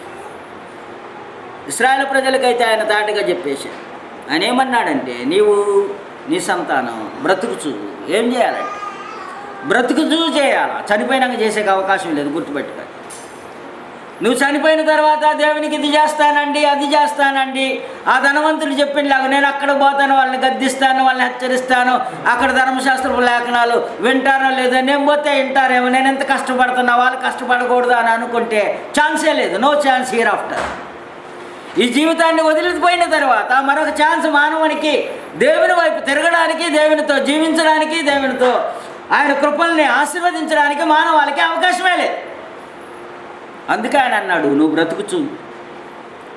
ఇశ్రాయేలు ప్రజలారా, మీరు బ్రతుకుచు చేయాలి. నీవు నీ సంతానం బ్రతుకుచు ఏం చేయాలంటే, నీ ప్రాణమునకు మూలమైన, గుర్తుపెట్టుకోవాలన్నమాట, నీ ప్రాణమునకు మూలమైన నీ దేవుడైన యెహోవాను ప్రేమించి ఆయన వాక్యముని విని ఆయనను హత్తుకొనున్నట్లును జీవమును కోరుకుని. జీవాన్ని కోరుకునేది ఎలాగో నియమాన్ని చెప్తున్నాడు. జీవాన్ని కోరుకునే నియమం ఏమిటంటే, నీ సమస్తానికి కూడా మూలమైన దేవుని ప్రేమించు. నీకు సమస్తాన్ని దయచేసే దేవుని వాక్యమును విని గైకొనకపోతే నీవు జీవమును కోరుకున్నవాడు కావు. నీ జీవాన్ని కోరుకునేవాడు అయితే ఆయన తాటగా చెప్తున్నాడు, నీ ప్రాణమునకు మూలమైన నీ దేవుడైన యెహోవాను ప్రేమించి ఆయన వాక్యమును విని ఆయనను హత్తుకొనున్నట్లు జీవమును కోరుకో. వింటే చాలదు సుమి, ఇంకొక మాట చెప్పాడు, హత్తుకోవడం ఎలాగో సంసార జీవితంలో తెలుసు. భార్య భర్తల మధ్య హత్తుకొని జీవించడం దేవుడు కోరుకున్నాడు. మీకు పత్రిక ఇచ్చాను, దాంట్లో ఆ పత్రికలో దేవునితో సన్నిహిత సంబంధం అనే ఆర్టికల్స్ ఉన్నాయి. అది రాసింది ఆ ఉద్దేశంతోనే, మానవుడు ఎంత సన్నిహితంగా హత్తుకొని దేవునితో జీవించాలి. అనేకసార్లు దేవుని క్రీస్తులో ఉన్నాము, సత్యములో ఉన్నాము, బోధలో ఉన్నాము, క్రీస్తు సంఘములో ఉన్నాము కాదు సుమి. నువ్వెంతవరకు దాకా హత్తుకొని జీవిస్తున్నావు దేవునితో, దేవుని కుమారునితో, ఆయన సంఘముతో. హత్తుకొని జీవించకపోతే నీవు జీవించేవాడు కా. దేవుడు ఇశ్రాయేలు ప్రజల్లో కోరుకున్నది హత్తుకొని. మన వివాహంలో భార్య భర్తలకు చెప్పేది ఒకే మాట. వివాహం అంతా జరిగి ముడివేసిన తర్వాత రిజిస్ట్రార్ ఏం చెప్తాడు తెలుసా? మరణమైన ఏదైనా మిమ్మల్ని ఇరువురిని కూడా మరణము తప్ప మరి ఏది మిమ్మల్ని ఎడబాపకుండా ఉండనివ్వండి. మరణము తప్ప ఏది మిమ్మల్ని ఎడబాపనేరదు. మరణము తప్ప ఏది మిమ్మల్ని ఎడబాపనేరదు అని అంటే అర్థం ఏమిటంటే, మీరు అంతగా జీవించిన కాలమంతా కూడా మీరు హత్తుకొని జీవించాలి. దేవునితో ఆ సంబంధ బాంధవ్యం మనకుందా? దేవునితో అలాంటి సంబంధ బాంధవ్యాన్ని మనం కట్టుకోకపోతే వాస్తవాన్ని, జీవాన్ని కోరుకున్న వారం కా. కనుక దేవుడు కోరేది ఏమిటంటే, మనము హత్తుకొని జీవించాలా అని. దేవునితో హత్తుకొని, క్రీస్తుతో హత్తుకొని, క్రీస్తు ప్రభు స్వరక్తం ఇచ్చి సంపాదించిన ప్రజలలో సహవాసం కలిగి బ్రతకాలా అనేది. అలాంటి జీవితాన్ని కోరుకోమని దేవుడు కోరుతున్నాడు. మన విషయంలో కూడా ఆయన కోరేది అది. What is the life? What is the meaning of life? వాస్తవానికి జీవితం యొక్క అర్థం ఏమిటి? What is the meaning of life? జీవితానికి ఒక అర్థవంతమైన జీవితం కావాలి. ఆ అర్థం దేవుడిచ్చిన అర్థమై ఉండాలి. నీవు చేసుకున్న అర్థం కాదు. నీవు చేసుకున్న అర్థం పలు రకాలుగా ఉంటుంది. నీవు జీవితానికి ఇచ్చుకున్న అర్థం ఒక్కొక్క మనిషికి ఒక్కొక్క రకమైనది ఉంటుంది. ఒక్కొక్కరికి వారి వారి పరిస్థితులను బట్టి ఇదేనండి జీవితం అంటే అనుకుంటాడు. కానీ what is the meaning of life? జీవితం యొక్క అర్థం ఏమిటి? ఇది చాలా ప్రాముఖ్యమైనది. జీవితంలో అనేకమైన ప్రశ్నలు అడుగుతుంటారు. ఆ ప్రశ్నల్లో ఇదొకటి, what is the meaning of life? జనులు అడిగేది ఏమిటంటే దీనికి సమాధానం సరిగా ఎవరివ్వగలరు? జీవితంలో అనేకమైన ప్రశ్నలకి సమాధానం చాలామంది ఇవ్వలేరు. వారి వారి కోణంలో వారు జీవిత పరమార్థాన్ని చెప్తూ ఉంటారు. ఇదండి జీవితం అంటే మీనింగ్ఫుల్ లైఫ్. వెళ్ళండి, బాధలో ఉన్నవారిని ఆదరించండి, సోషల్ వర్క్ చేయండి, సోషల్ గాస్పల్ చేయండి, పేదల్ని ఆదుకోండి, అది పర్పస్ ఆఫ్ లైఫ్ అంటారు. కానీ అలాంటిది కాదు దేవుడు చెప్పేది. దేవుడు చెప్పే ఈ ప్రశ్నలకి సమాధానం ఎవరు చెప్తారా? ఇలాంటి ప్రశ్నలకి సమాధానం ఎవరు చెప్తారా? ఇక్కడ మన మధ్య అనేకమైన ప్రశ్నలు ఉన్నాయి. ఆ ప్రశ్నల్లో మనం చూడగలిగితే ఏ పుస్తకం ఈ ప్రశ్నలకి సమాధానం చెప్పు. నేను ఎక్కడి నుంచి వచ్చా వాస్తవానికి? Where did I come from? ఇక్కడ నేనేం చేస్తున్నా? ఇక్కడ నేను ఎందుకున్నా? నేనేం చేస్తున్నా? నేను ఎక్కడి నుంచి వచ్చా? ఈ ప్రశ్నలకి సమాధానం అవసరం. నువ్వు ఇక్కడ ఎందుకున్నావు? Why were you are here? నువ్వెందుకు ఇక్కడ ఉన్నావు? ఈ ప్రశ్నలు చాలా ప్రాముఖ్యం. మనం చూసినప్పుడు నేను ఎక్కడి నుండి వచ్చాను, ఇక్కడ నేనేమి చేస్తున్నాను, జీవితం యొక్క అర్థం ఏమిటి, ఆ తర్వాత జీవితం ఎందుకుంది, మనం ఎందుకున్నాము, నేను నిత్యము జీవిస్తానా, ఇలాగ అనేకమైన ప్రశ్నలు వస్తూ ఉంటాయి మనకి. కనుక ఈ యొక్క జీవితాన్ని సమస్తము ఎలా అంతమైపోద్ది, ఇలాగ అనేకమైన ప్రశ్నలు. ఒకసారి ఈ ప్రశ్నలన్నిటికీ కూడా బైబిల్ని పక్కన పెట్టి సమాధానం ఇచ్చాను. నేను ఎక్కడి నుంచి వచ్చాను, నేను ఎందుకు ఇక్కడ ఉన్నాను, నేను ఈ సమస్తం కూడా ఎలాగ అంతమవుద్ది, నువ్వు ఇక్కడ ఎందుకున్నావు, ఇక్కడ నేనేం చేయాలి అనే వాటికి బైబిల్ని ఒకసారి పక్కన పెట్టి సమాధానాన్ని ఆలోచన చేయండి. సరైన సమాధానం దొరకదు మీకు. వాస్తవానికి నేను ఎక్కడి నుంచి వచ్చాను, లేకపోతే విశ్వం అంతా కూడా ఎలాగూ సృజింపబడింది అనే దానికి సమాధానం లేదు. దేవుడు సృష్టించలేదని వాదిస్తుంటాడు అనేకసార్లు. ఈ లోకం ఎలాగూ సృజింపబడింది అని అడిగితే, మానవుడిని అడిగితే బిలియన్ ఇయర్స్ అయిందండి, బిలియన్ ఆఫ్ ఇయర్స్. కానీ గ్రంథం ఏమంటుందంటే 6 రోజుల్లో దేవుడు సమస్తాన్ని సృజించాడు. కీర్తన గ్రంథం 33వ అధ్యాయము 6-9 మనం చూసినప్పుడు ఆయన తన మాట చేత సమస్తమును కలుగు చేశాడు. కనుక సమస్తమును దేవుడు కలుగు చేశాడు. కానీ వీటికన్నిటికీ సమాధానం బైబిల్ పక్క నుంచి ఆలోచన చేయగలిగితే దానికి సమాధానం మనకు లభించదు. ఒకసారి బైబిల్ దగ్గరికి వెళితే ఇది జీవితానికి మాన్యువల్ లాంటిది. It is a manual for life. జీవితం అంటే ఏమిటి, నువ్వు ఎక్కడి నుంచి వచ్చావు, ఇక్కడ ఎందుకున్నావు, నువ్వు ఎలా ఈ సమస్తము సృజించిన సమస్తము కూడా అంతమవుద్ది అనే ప్రతి దానికి కూడా సమాధానపు మాన్యువల్ ఉంది. ఇదేమిటన్నమాట జీవితానికి మాన్యువల్. ఈ జీవితానికి మాన్యువల్ గైడ్ ఉంది. దీన్ని అనుసరించడం, దీంట్లో సమాధానం కనుగొనడం చాలా అవసరం. అనేకసార్లు సృష్టిని గురించి కానీ వీటన్నిటిని గురించి కానీ మనము సమాధానం అడిగినప్పుడు బైబిల్కి వెలుపల సమాధానం లభించదు సుమి సమస్తానికి. ఇప్పుడు అడిగిన మన ప్రశ్నలన్నిటికీ కూడా, ఇలాంటి ప్రశ్నలన్నిటికీ మనం ఇక్కడ ఎందుకున్నాం, మన జీవితం ఎలాంటిది, జీవితం అంటే ఏమిటి, విశ్వమంతా ఎలా కలిగింది అనే వాటి విషయాన్ని మనము అడిగినప్పుడు వాటికి వచ్చే సమాధానం మనకి కీర్తన గ్రంథం 33వ అధ్యాయంలో 6-9 వచనాల్లో, యెహోవా వాక్కు చేత ఆకాశములు కలిగెను, ఆయన నోటి ఊపిరి చేత వాటి సర్వమును కలిగెను. సముద్ర జలములను రాశిగా కూర్చువాడు ఆయనే, అగాధ జలములను కొట్లలో కూర్చువాడు ఆయనే. లోకులందరూ యెహోవా యందు భయభక్తులు నిలపవలను, భూలోక నివాసులందరూ ఆయనకు వెరవవలను. ఈ 8 9 వచనాల్లో అనేకమైన వాటికి సమాధానాలు ఉన్నాయి.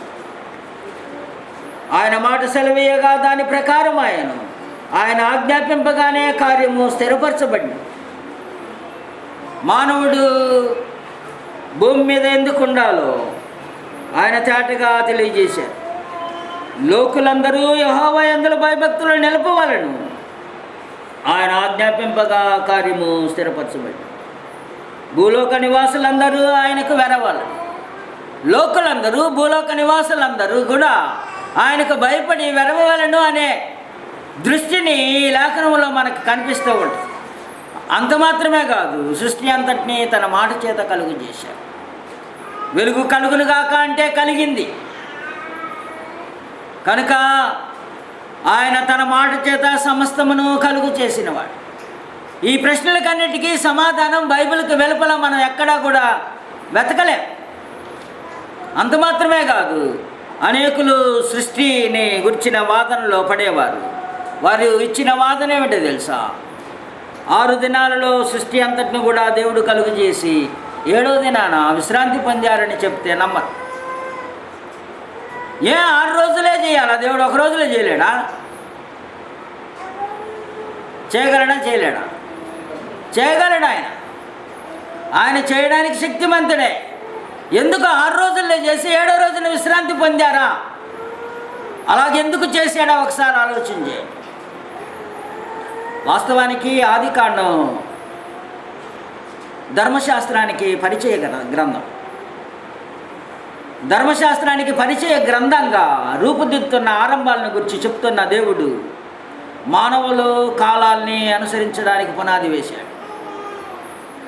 1వ రోజు, 2వ రోజు, 3వ రోజు, 4వ రోజు, 5వ రోజు, 6వ రోజు అని తెలియచేసి ఏ విశ్రాంతి దినాన్ని ఆజ్ఞపూర్వకంగా ఆయన ధర్మశాస్త్రంలో ప్రవేశపెట్టబోతున్నాడో ఆ ధర్మశాస్త్రంలో ప్రవేశపెట్టేక ముందుగానే విశ్రాంతి దినాన్ని ఆచరించి ఆ విశ్రాంతి దినాన్ని ఆచరణకి పునాది వేశాడు.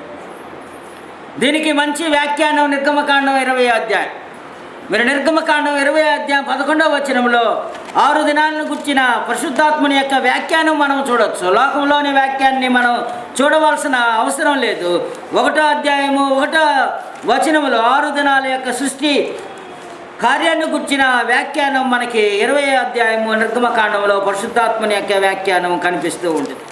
పరిశుద్ధాత్మని యొక్క వ్యాఖ్యానంలో ఆయన ఆ యొక్క విధానాన్ని ఆయన ఉంచి ప్రజలకు ఇచ్చినట్టుగా మనకి 20వ అధ్యాయము 11వ వచనంలో కనిపిస్తూ ఉంటుంది. 11వ వచనంలో 6 దినములలో యెహోవా ఆకాశమును, భూమియు, సముద్రమును, వాటిలోని సమస్తమును సృజించి 7వ దినమున విశ్రమించెను.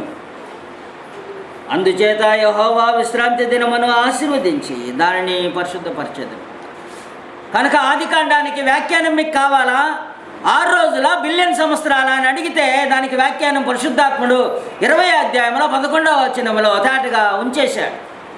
6 రోజులలో దేవుడు సమస్తాన్ని సృజించాడు, 7వ దినమున ఆయన విశ్రమించాడు అని. కనుక విశ్రాంతి దినాన్ని ఆశీర్వదించి వారు ఆచరించేలా ఆయన ముందుగానే కార్యక్రమాన్ని నిర్వహించారు. కనుక మనం ఇవన్నీ చూసినప్పుడు వాస్తవానికి చట్టంలో ఇశ్రాయేలుకు ఇచ్చేక ముందుగానే దాన్ని తెలియచేశారు. కనుక జీవితం అంటే బ్రతుకుదరు కొరకు జీవించడం కాదు. మనం అంటుంటాం, మనం చదివాము యాకోబు రాసిన పత్రికలో 4వ అధ్యాయంలో ఒకనొక ఊరికి వెళ్ళి అది ఇది చేసి సంపాదించుకుందామని రండి. అది బతుకు తెరువుకైన వాయిస్. కనుక బ్రతుకు తెరువు కొరకు జీవించడం కాదు జీవితం. దేవుడు అలాగూ బ్రతుకు తెరువు కొరకు జీవించడానికి మనలను సృజించలేదు. దాని కొరకు సృజింపబడలేదు. మనల్ని సృజించుకున్నప్పుడు జీవం కొరకు మనలను సృజించుకున్నాడు. బ్రతుకు తెరువు కొరకు కా. జీవించుట అనేది దేవుని అర్ధ నిర్ణయంలో కోరదగిన ఉనికి. లైఫ్ అంటే ఏమిటో తెలుసా? కోరదగిన ఉనికి. కోరుకోవచ్చు దాన్ని. ఎందుకంటే అది అందమైనది, ఆనందంతో కూడినది. లైఫ్ అనే దాన్ని కోరుకోవచ్చు. మరణాన్ని మనం కోరుకోం. మీకు తెలుసో లేదు. అందుకనే దాన్ని ఏమంటే కోరదగని ఉనికి. ఉనికే 2. ఒకటేమో కోరుకోగలిగిన ఉనికి, ఇంకొకటేమో కోరదగని ఉనికి. ఒకటి కోరుకోదగినది, ఒకటి కోరదగినది. మరణము మానవుడు కోరుకునేది కాదు. ఉదాహరణకి భౌతికమైన మరణం కూడా ఆలోచన చేయండి. వయసు వచ్చి చనిపోయే వయసు వచ్చిందంటే ఇంకా ఒక 10 సంవత్సరాలు ఉంటే బాగుండు సార్ అంటారు. అంటే మరణాన్ని కోరుకోడు అనమాట. మరణాన్ని మానవుడు కోరుకో. భౌతికమైన మరణం కూడా దేవుడుంచిన దేవుని సాన్నిధ్యం నుండి దూరంగా జీవించే జీవితం ఉందే మరణము అనే మాటతో దాన్ని వేరు చేసిన విధానాన్ని, వేరుపడిన విధానాన్ని చూపిస్తుంది. ద్వితీయోపదేశకాండం 30 అధ్యాయంలో చూసినట్లు నువ్వేది కోరుకోవాలో కూకో. నువ్వు కోరుకునేది ఏది కావాలో కోరు. ప్రాణమునకు, నీ దీర్ఘాయుషువుకు, నీ జీవమునకు మూలమునే కనుక జీవమును కోరుకొని నీవు జీవిస్తావు, మరణమును కోరుకొని జీవిస్తావు. చాయిస్ రెండు నీది. మానవుణ్ణి స్వేచ్ఛాచిత్తం గలవాడుగా నిర్మించుకున్నాడు కాబట్టి దేవుడు ఈ స్వేచ్ఛాచిత్తం గల మానవుడు దేవునికి విధేయుడై, విశ్వాసి దేవుని యందలి విశ్వాసి అయి విధేయుడై జీవించితే జీవాన్ని కోరుకొని దేవునితో ఉంటాడు. వద్దనుకుంటే విడిచి మరణములో కోరదగని స్థితిలో ఉంటాడు. ఒకటి కోరుకోదగినది, ఒకటి కోరదగినది. జీవము కోరుకోదగినది, మరణము కోరదగినది. అంతే వ్యత్యాసం, ఇంకేమీ లేదు. కానీ ఉనికిలోనే ఉంటాడు. రెండింటిని కలిగిన వాడు ఉనికిలోనే ఉంటాడు సుమి. కనుక మానవులమైన మనము మన జీవితం మీద దేన్ని కోరుకుంటున్నాం? మీకు చెప్పానే, బైబిల్ గ్రంథాన్ని పక్కన పెట్టి ఈ ప్రశ్నలకు అన్నిటికీ కూడా సమాధానం అడిగితే, లేకపోతే ఒక 30 మంది పండితుల్ని తీసుకొని ఒక గదిలోనికి ఉంచి నేను మరణించిన తర్వాత ఏమిటి నేను తెలుసుకోవాలని ఉన్నా, ఇక్కడ జీవించే జీవితానికి అర్థం ఏమిటి అని అడిగితే ఏం చెప్తారు? నేను జీవించే జీవితానికి అర్థమే. పండితుల్ని కూర్చొని పెట్టి దాన్ని అడగండి, ఏమి సమాధానం చెప్తారో. కానీ పరలోకమందు దేవుడు సింహాసనాసీనుడై ఉన్నాడు. దానియేలు గ్రంథంలో ఆయన 2వ అధ్యాయంలో 28వ వచనంలో మనం చూసినప్పుడు జీవించవలసిన జీవితం ఎలాంటి జీవితాన్ని మనం జీవించాలో ఆయన, నేను బ్రతకవలసిన జీవితం ఎలాంటి, ఇది చాలా ప్రాముఖ్యమైనది. నువ్వు జీవిస్తున్నావా? ఎలాగ జీవిస్తున్నావు? మరణంలో జీవిస్తున్నావా? జీవంలో జీవిస్తున్నావా? నేను బ్రతకవలసిన జీవితం ఎలాంటిది? దానియేలు గ్రంథంలో దేవుని గుర్చిన ఒక భాగం మనకి కనిపిస్తుంది. 2వ అధ్యాయం 28వ వచనంలో దేవుని యొక్క ఉనికిని గురించి తెలియచేయబడి, 2వ అధ్యాయము 28వ వచనం. అయితే మర్మములను బయలుపరచగల దేవుడు పరలోకమందున్నాడు. మహోన్నతుడైన దేవుడు పరలోకమందున్నాడు. ఆయన మనసు ఉందే. ఆయన మనసు భూమి మీద గ్రంథంలో ఉంచి మన చేతికి ఇవ్వబడింది. ఆయన విజను, ఆయన మనసు, మానవుల కొరకైన ఆయన మనసు ఏమిటో తెలుసుకోవాలంటే ఆయన గ్రంథం మనకుంది. ఆ గ్రంథమునకు వెలుపల మనం చూసిన ప్రశ్నలకన్నిటికీ సమాధానం లేదు. ఆయన మనసును తెలిపే ఈ గ్రంథం ఉంది. ఈ గ్రంథము మానవుని యొక్క బ్రతుకుకి అవసరం, కానీ బ్రతుకు తెరువు కొరకుగా గుర్తుపెట్టుకోవాలి. మానవుడు జీవించడానికి అవసరం, కానీ బ్రతుకు తెరువు కొరకు కాదు. అనేకసార్లు ఈ గ్రంథాన్ని బ్రతుకు తెరువు కొరకు ఉపయోగిస్తూ ఉంటాం. బ్రతుకు తెరువు కొరకు కాదు. కనుక మానవుడు జీవించే జీవితకాలంలో, మనం జీవించే జీవితకాలంలో మన జీవితం అంటే ఏమిటి? మన బ్రతుకు అంటే ఏమిటి? నేను బ్రతకవలసిన జీవితం ఎలాంటిది? ఎప్పుడైనా ఆ గ్రంథాన్ని దాని కొరకు చదివావా? గ్రంథములో దేవుడు నా జీవితాన్ని ఎలాగూ తీర్చిదిద్దుకోవాలని కోరుకుంటున్నాడు. ఆయన ఇశ్రాయేలు ప్రజలకు చెప్పినట్టుగా ఆయనే ప్రాణమును, దీర్ఘాయుష్యును, జీవమునకు మూలమై ఉన్నాడు కనుక జీవమును కోరుకొని జీవించుడేని ప్రజలను కోరిన దేవుడు క్రీస్తు ప్రభు మాటల్లో చెప్పగలిగితే, నేనే జీవమును, నేనే మార్గమును, నేనే సత్యమును, నా ద్వారా తప్ప ఎవరు తండ్రి వద్దకు రానేరరు. అలాగన్నప్పుడు ఎప్పుడైనా ఈ యొక్క మాన్యువల్లో మన జీవితం ఎలా ఉండాలనే దాని కొరకు చదువుకున్నామా, లేకపోతే బ్రతుకు తెరువు కొరకు చదువుకున్నామా? ఇది చాలా ప్రాముఖ్యమైన విషయమే. ఎవరు ఇవ్వనారని సమాధానం బ్రతుకంటే ఏమిటో తెలియజేస్తుంది. అసలు బ్రతుకంటే ఏమిటి, జీవితం అంటే ఏమిటి చెప్పండి మీ మాటలు ఒకసారి అందాం. బ్రతుకంటే ఏమిటి? అందరికీ అనేకులకి బ్రతుకంటే అది, బ్రతుకంటే అదే అన్నమాట. జీవితం అంటే జన్మించా, బ్రతికా, మరణించా, అంతే. అంతేనా? అనేక సార్లు అంతేనా? అంతేగా ఉన్నట్టే కనిపిస్తుంటుంది. ఎందుకంటే దేవుని గురించి పట్టించుకోలేదు. దేవుని దయాపూర్వకమైన సంకల్పాన్ని, దేవునికి ఉన్న విజన్, నేను నా బ్రతుకు కొరకు దేవుడు ఎలాంటి కలగంటున్నాడు, ఎలాంటి విజన్ కలిగి ఉన్నాడు, ఎలాంటి డ్రీమ్ కలిగి ఉన్నాడు, నాకు కోరిక కలిగి ఉన్నాడు, ఆయన చిత్తం ఏమైంది నా జీవితానికి, నేను ఎలా బ్రతకాలని అనుకుంటున్నాడు. బ్రతకడం అంటే ఏమిటో తెలుసా? పుట్టాడు, బ్రతికాడు, చచ్చాడు, అది కాదు సమయం. అనేక సార్లు మనం గ్రంథంలో జీవితం అంటే అంతవరకు దాకే ఆలోచన చేస్తాం. జీవితం అంటే మనం అనుకున్నట్టు దాని అర్థం ఏమిటో తెలియకపోతే దాని అర్థాన్ని ఒక గ్రంథంలో ఉంచి పొందుపరిచి మనకిచ్చేశాడు. నువ్వు ఏ గ్రంథం బైబిల్ గ్రంథంలో చదవకపోయినా ఒక గ్రంథాన్ని చదివితే జీవితం యొక్క గమ్యం ఏమిటో, పర్పస్ ఏమిటో నీకు అర్థమైపోవాలి. అలాగూ దేవుడు అనుభవపూర్వకమైన ఒక గ్రంథాన్ని ఈ 66 పుస్తకాల్లో అనుభవపూర్వకమైన జ్ఞానంతో కూడిన అనుభవాన్ని రాసిపెట్టాడు. ఇది అనుభవం. కానీ రాసినప్పుడు మాత్రం ఆయన పేరు ప్రస్తావించబడలా. గ్రంథంలో రాసిన ఆయన పేరు ప్రస్తావించబడలా. కేవలం ఆయన గురించి తెలియచేసిందంతా ఏమిటంటే దావీదు కుమారుడు యెరూషలేము రాజు అయిన ప్రసంగి అని తెలియజేశాడు. ప్రసంగి పలికిన మాట. ఆ గ్రంథానికి పేరు ఆ మాట ప్రసంగి అనే మాటను బట్టి వచ్చింది. 1వ అధ్యాయంలో 1వ వచనంలో ఉన్న ఆ ఒక్క మాటను బట్టే ఆ పేరు ఆ గ్రంథానికి వచ్చింది. సొలొమోను అనే పేరు మీకు కనిపించదు. ఈ ప్రసంగి గ్రంథములో ఈ ప్రసంగి అనే మాట ప్రాముఖ్యమైనది. దాన్ని టీచర్ అన్నారు, ఇంగ్లీష్లో ప్రీచర్ అన్నారు. ఆయన సమాజాన్ని కూర్చేవాడు. ఆయన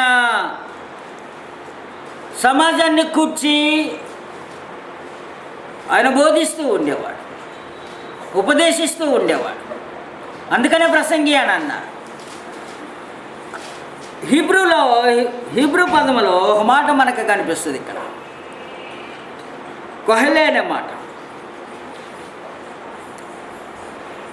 హీబ్రూలో కొహెలెట్ అనే మాట గ్రీకు ఎక్లేషియా అనే మాటకి దగ్గర సంబంధం ఉన్న పదం. దాన్ని కాంగ్రిగేషన్ అంటారు, సమాజపు కూడిక. ఆ సమాజపు కూడికలో, అసెంబ్లీలో సమాజంగా మనుషులను సమకూర్చి ఆయన ప్రసంగిస్తూ ఉండేవాడు. అందుకనే ప్రసంగి అనే పిలవడం జరిగింది. గ్రీకు మరియు లాటిన్ పదమునకు టీచర్ ఆఫ్ విజ్డమ్ అని అర్థం, జ్ఞానమును బోధించువాడు అని అర్థం. కనుక కొహెలెట్ అంటే ఆయన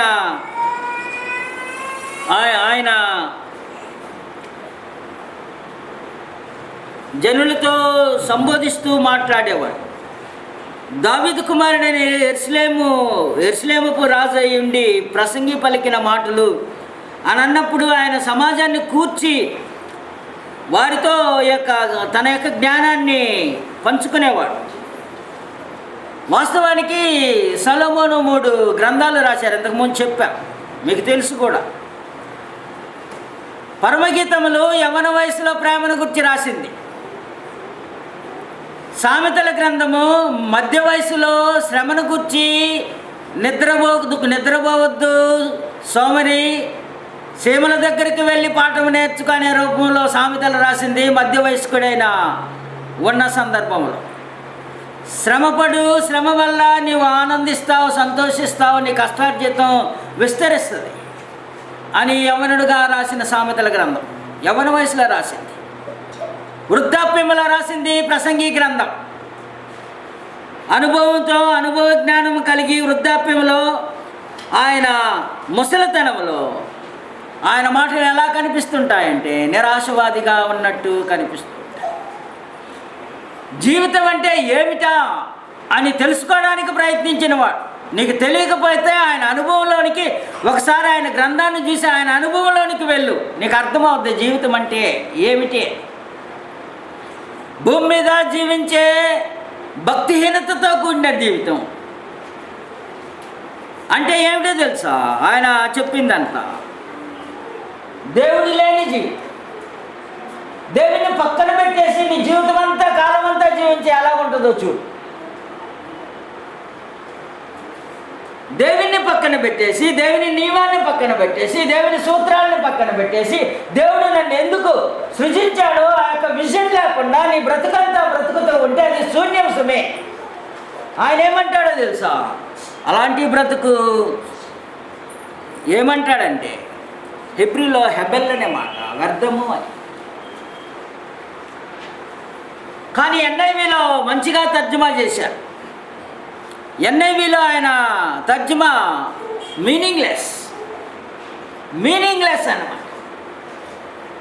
లైఫ్ అంటే ఏమిటండి? ఏ ఏ కోణాలకు వెళ్ళాలా, ఏ ఏ స్థలాలకు వెళ్ళాలా, అన్ని రంగాలకు వెళ్తాను. నా మనసుని సమస్తమైన వాడికి I have a quest for present. నాకు ప్రతిదీ కూడా ఈ ఆకాశం క్రింద ఏదైతే ఉందో వాటన్నిటిలో అనుభవపూర్వకంగా నేను వెళ్ళి వాటి సంగతి ఏమిటో నేను తెలుసుకోవాలి. తెలుసుకుంటే ఈ పుస్తకం యొక్క సారాంశం 2వ వచనంలో మనకి కనిపిస్తుంది. వ్యర్థము సమస్తము ఇలలో వ్యర్థము అన్నమాట. కనుక వ్యర్థము సమస్తము వ్యర్థమే. Meaningless everything is meaningless. మానవుని యొక్క జీవితం అలాగూ మీనింగ్లెస్గా జీవించడానికి దేవుడు ఉద్దేశించాడు. దేవుడు నిన్ను శాశ్వతుడిగా ఉనికిలో ఉంచి, నీ హృదయంలో శాశ్వతత్వాన్ని ఉంచి, నిన్ను అక్షయుడిగా ఉంచి, నిన్ను నిరంతరం ఉండేలా ఉనికిలో ఉంచింది. ఎందుకంటే for a purposeful life. What is the purpose of that life? ఆ జీవితానికి ఉన్న పర్పస్ ఏంటి తెలుసుకున్నావా?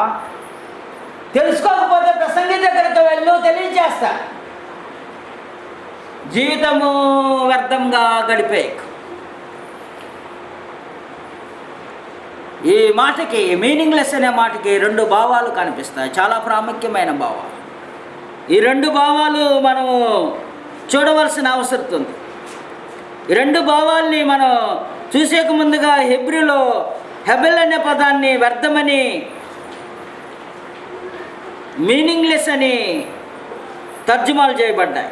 ఈ 2 భావాలు, ఈ పదం యొక్క భావాన్ని మనకి హీబ్రూలో కనిపిస్తుంది.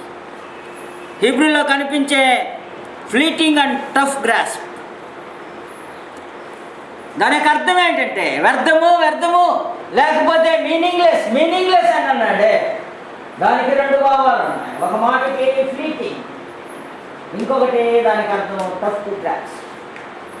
అర్థం చేసుకోవడానికి కష్టమైన జీవితం అంటే జీవితాన్ని నేను అర్థం చేసుకోవడానికి చాలా కష్టమైంది. ఆ జీవితం ఎలాంటిదంటే ఆవిరిలోగా ఎగిరిపోయి అంతలో కనిపించి అంతలో మాయమైపోయేలాంటిది ఫ్లీటింగ్. అందుకే మీనింగ్లెస్ అన్నాడు. అది కష్టమైనది, త్వరలో అగునది. అది నిలకడలేని అస్థిరమైనది, త్వరలో అదృశ్యమగునది. ఈరోజు ఉండి రేపు కనిపించనది. నువ్వు ఎంతైనా పట్టుకోవాలని ఉంచుకోవాలనుకున్నా నువ్వు ఉండదు. అది దట్ ఈస్ ద లైఫ్. ఆయన అంటున్నాడు ఈరోజు ఉండి రేపు కనిపించేది అనే అర్థం కాదు. మనం కావాలనుకున్నా అది దొరకదు మనకి. ఈ భూమి మీద జీవించే జీవిత కాలాన్ని దేవుడు ఎందుకైతే దృష్టించి, ఆయన ఆలోచించి, ఆయన విజన్లో ఎందుకొరకు నేను నిర్మించుకున్నాడో అందుకు బ్రతకకుండా గడిపేస్తే అది మరలా నీకు దొరకదు. నువ్వు దొరికినా దాని కొరకు నువ్వు జీవించడానికి వీలుగా ఉనికిలో ఉంటావు సుమి, ఉనికిలో ఉన్నా నీవు జీవించలేమా.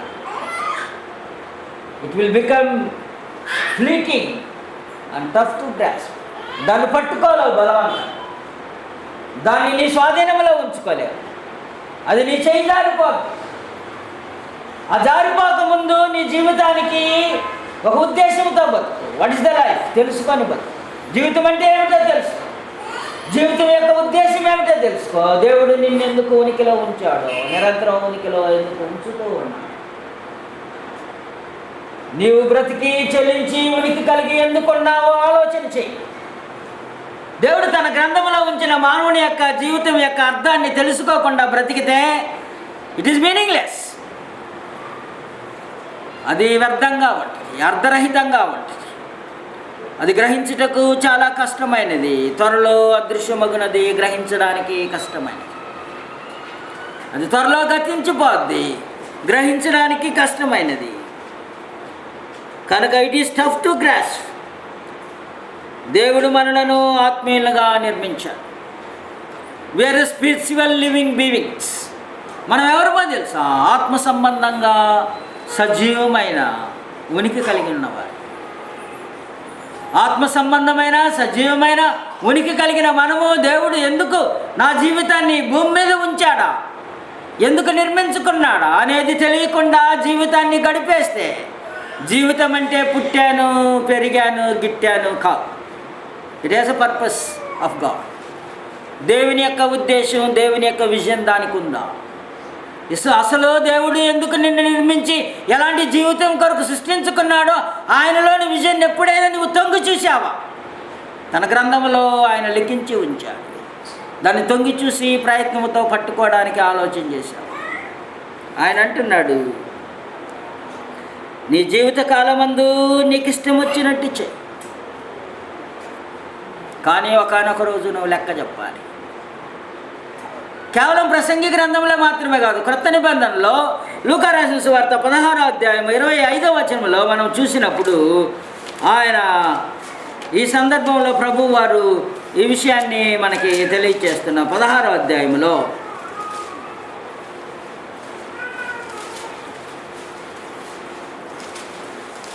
పదహారో అధ్యాయము మనకి తెలిసిన అధ్యాయమే. 16వ అధ్యాయంలో పాతాళంలో యాతన స్థలంలో ఉన్నవారు, అబ్రహాము రొమ్మునున్న నెమ్మదిగా ఉన్నవారి యొక్క దృశ్యం మనకు కనబడుతుంది.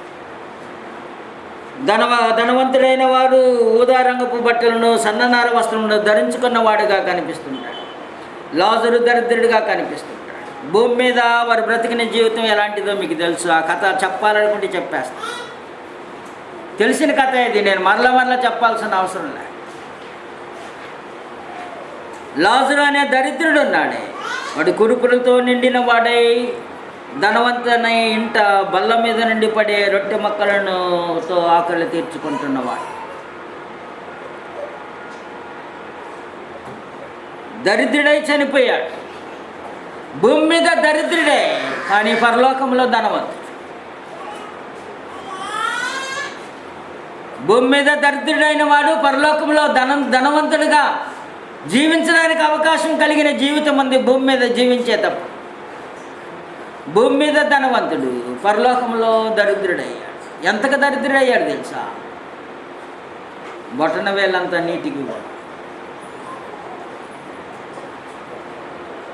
నా నాలుకని నీటితో తడుపు కొద్దిగా అవకాశం లేదు సుమే. ఇక్కడోడు అక్కడికి రాడు, అక్కడోడు ఇక్కడికి రాడు. అగాధం ఉంది మన ఇద్దరి మధ్య. నువ్వు యాతన అనుభవిస్తున్నావు, అనుభవించాల్సిందే. ఎందుకంటే పర్పస్లెస్ లైఫ్ అన్నమాట.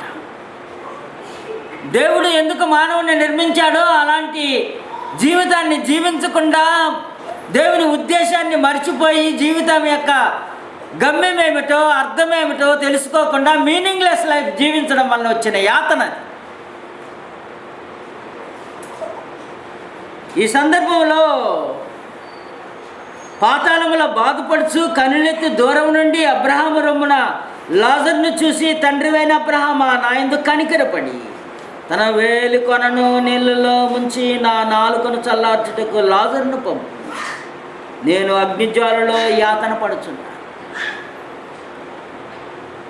Your life here determines your destination.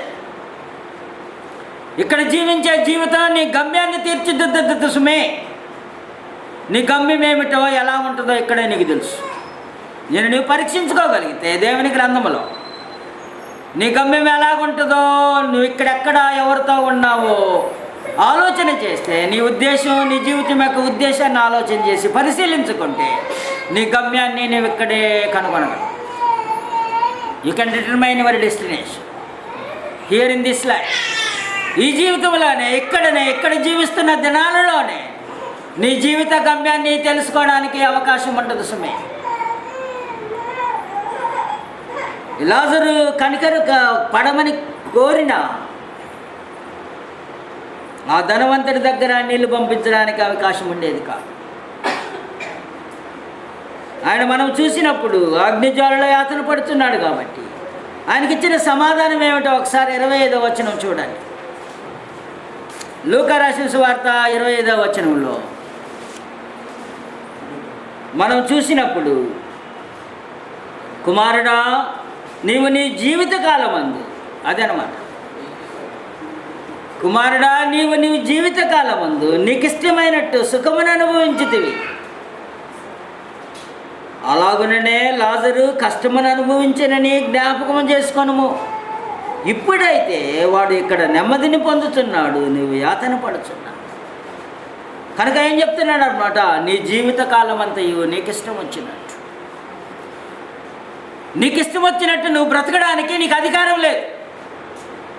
ఎందుకో తెలుసా? సృష్టించినవాడు ఆయన, నిన్ను సృష్టించుకున్నది ఆయన, నీకు విజయాన్ని అనుగ్రహించింది ఆయన, నీకు ఊపిరి పోసింది ఆయన, నీకు జీవాన్ని పోసింది ఆయన. అంత మాత్రమే కాకుండా సమస్తమును నీకు స్వాధీనపరిచింది ఆయన. ఆయన సృష్టిలో ఉన్న సమస్తమును కూడా నీకు స్వాధీనపరిచి ఆయన సర్వాధికారం గలవాడై, పరిపాలకుడై, ఆయన సమస్తమును నిర్వహించువాడై, పోషించువాడై, సంరక్షించువాడై ఉంటే ఆయన అధికారానికి లోబడి నువ్వు జీవించాల్సిందే, కానీ నీ ఇష్టానికి జీవించడానికి నీకు అధికారం లేదు. You are not the authority of yourself. అనేకసార్లు ఏమంటారో తెలుసా, నా జీవితానికి నాకు ఎవరు చెప్పవలసిన అవసరం లేదండి. I'm matured enough to know what to do or what not to do. నేనేం చేయాలో ఏమి చేయకూడదో అని నాకు చెప్పవలసిన అవసరం లేదు. నాకు తెలుసు ఏది చేయాలో ఏది చేయకూడదు అని అంటూ ఉంటాడు. దాంట్లో ఏమి కనిపిస్తుంటుందో తెలుసా? నీ ఇష్టం కనిపిస్తుంది. నీకు ఇష్టమైన వచ్చినట్టు, నీకు బుద్ధి పుట్టినట్టు నీవు చేయడానికి నీవు అధికారివి కాదు. గృహాలలో, ఇండ్లలో తల్లిదండ్రులకి ఆ మాట చెప్తే ఎలాగుంటుందో ఆలోచన చేయి. ఎలాగుంటుందో, ఎలా స్పందన ఉంటుంది ఆ తల్లి దగ్గర నుంచి. దేవునితో అలాగే చెప్పావనుకో, నువ్వు చెప్పడం వల్ల చేస్తున్నావని, నీకు ఇష్టం వచ్చినట్టు నీవు చేస్తూ, నీకు ఇష్టం వచ్చినట్టు నీ జీవితాన్ని మలుచుకుంటూ, నీకు ఇష్టం వచ్చినట్టు నీ జీవితాన్ని నడుపుకుంటూ ఉంటే ఆయన ఏమంటాడు ఆలోచించి. తల్లిదండ్రులే నోర్చుకోలేని, వినలేని మాటలు అదైతే ఆయన ఎలా ఓర్చుకుంటాడో ఆలోచించి. కనుక మానవునికి జీవితాన్ని డిజైన్ చేసింది ఆయన. The manner of life to be designed by man. The manner of life designed for man. మానవుని కొరకి దేవుడు ఎలాంటి జీవితాన్ని జీవించాలని రూపొందింపజేశాడో అలాంటి జీవితాన్ని రూపొందింపజేసుకోవడంలో విజన్ ఉండాలి నీకు. నీకుందా ఆ విజను? దేవుని యొక్క విజన్ అది. మానవుణ్ణి నా యొక్క సృజనాత్మక కోరిక వలన చేసుకున్నా, అతని శాశ్వతం ఉండడానికి చేసుకున్నా, అతడు నాతో ఉనికిలో ఎల్లప్పుడూ ఉండడానికి చేసుకున్నా. ఉండడానికి మాత్రమే కాదు, ఉంటూ నాతో బ్రతకడానికి చేసుకున్నా, నాతో జీవించడానికి చేసుకున్నా. జీవితానికి ఒక అర్థాన్ని ఇచ్చా. నీవు కోరుకొని జీవించు. నీకు జీవం కావాలా, మరణం కావాలా? నేనేమో ప్రాణమును, ఆయుస్సుని, సమస్తాన్ని అనుగ్రహించేవాడిని. నేను కోరుకునేది నేను ఆయుస్సు పోసేది నేను, ప్రాణాన్ని పోసింది నేను, వాటికి మూలమే నేను. I'm the source of life. నేను నీ కొరకు ఒక జీవితాన్ని రూపొందింపచేసి ఆ జీవితాన్ని జీవించమని నేను కోరుకుంటే, నీ ఇష్ట ప్రకారం వెళితే యాతన పడకుండా ఏం పడతావు? ఆయన ధనవంతునితో చెప్పిన మాటలను చూసినప్పుడు నీవు నీ జీవితకాలం మందు నీకు ఇష్టమైనట్టు సుఖమును అనుభవించు.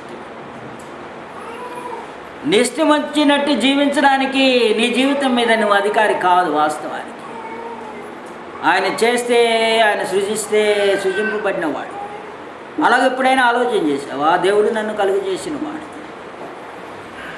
దేవుడు నన్ను కలుగు చేస్తే నా జీవితానికి, జీవిత విధానానికి రూపకల్పన వేసినవాడు ఆయన. ఆ రూపకల్పనలో నీవు మసులుకుంటున్నావా? దాని దగ్గరికి వెళ్ళి దాన్ని అనుభవించడానికి ఆలోచన చేస్తున్నావా? ఇలాంటిది జీవితం ఆయన రూపొందింపజేసింది నాకు. కనుక ఆ జీవితాన్ని నేను జీవించాలా, ఆ జీవితం కొరకు ప్రయాసపడాలా, ఆ జీవితం కొరకు పాకలాడాలా, ఆ జీవితం కొరకు నేను జీవించాలా. The manner of life design for man. నేను బ్రతికిన బ్రతుకు ఎలాంటిదో, నేను బ్రతకవలసిన బ్రతుకు ఎలాంటిది, నేను బ్రతుకుతున్న బ్రతుకు ఎలాంటిది, నేను బ్రతికిన బ్రతుకు ఎలాంటిది, నేను బ్రతకవలసిన బ్రతుకు ఎలాంటిది. నీ జీవితకాలం మందు నీకు ఇష్టం వచ్చినట్టు, నీ జీవితకాలం మందు నీకు ఇష్టం వచ్చినట్టు జీవిస్తే ఎలాగుంటుందో ఆయన తన గ్రంథంలో రాసిపెట్టాడు. మనం చదివామే. మీనింగ్లెస్ అని అన్న ఆయన దేవుడు రూపొందించిన జీవితాల్లో మోల్డ్ అవ్వడానికి ఇష్టపడలా. దీని టేస్ట్ చూద్దాం, దాని టేస్ట్ చూద్దాం, మరొక దాని టేస్ట్ చూద్దాం, అన్ని విభాగాలకు వెళ్ళాడు. అన్ని డిపార్ట్మెంట్లు అన్నమాట. ఆయన తిరగని డిపార్ట్మెంట్ ఏదీ లేదు.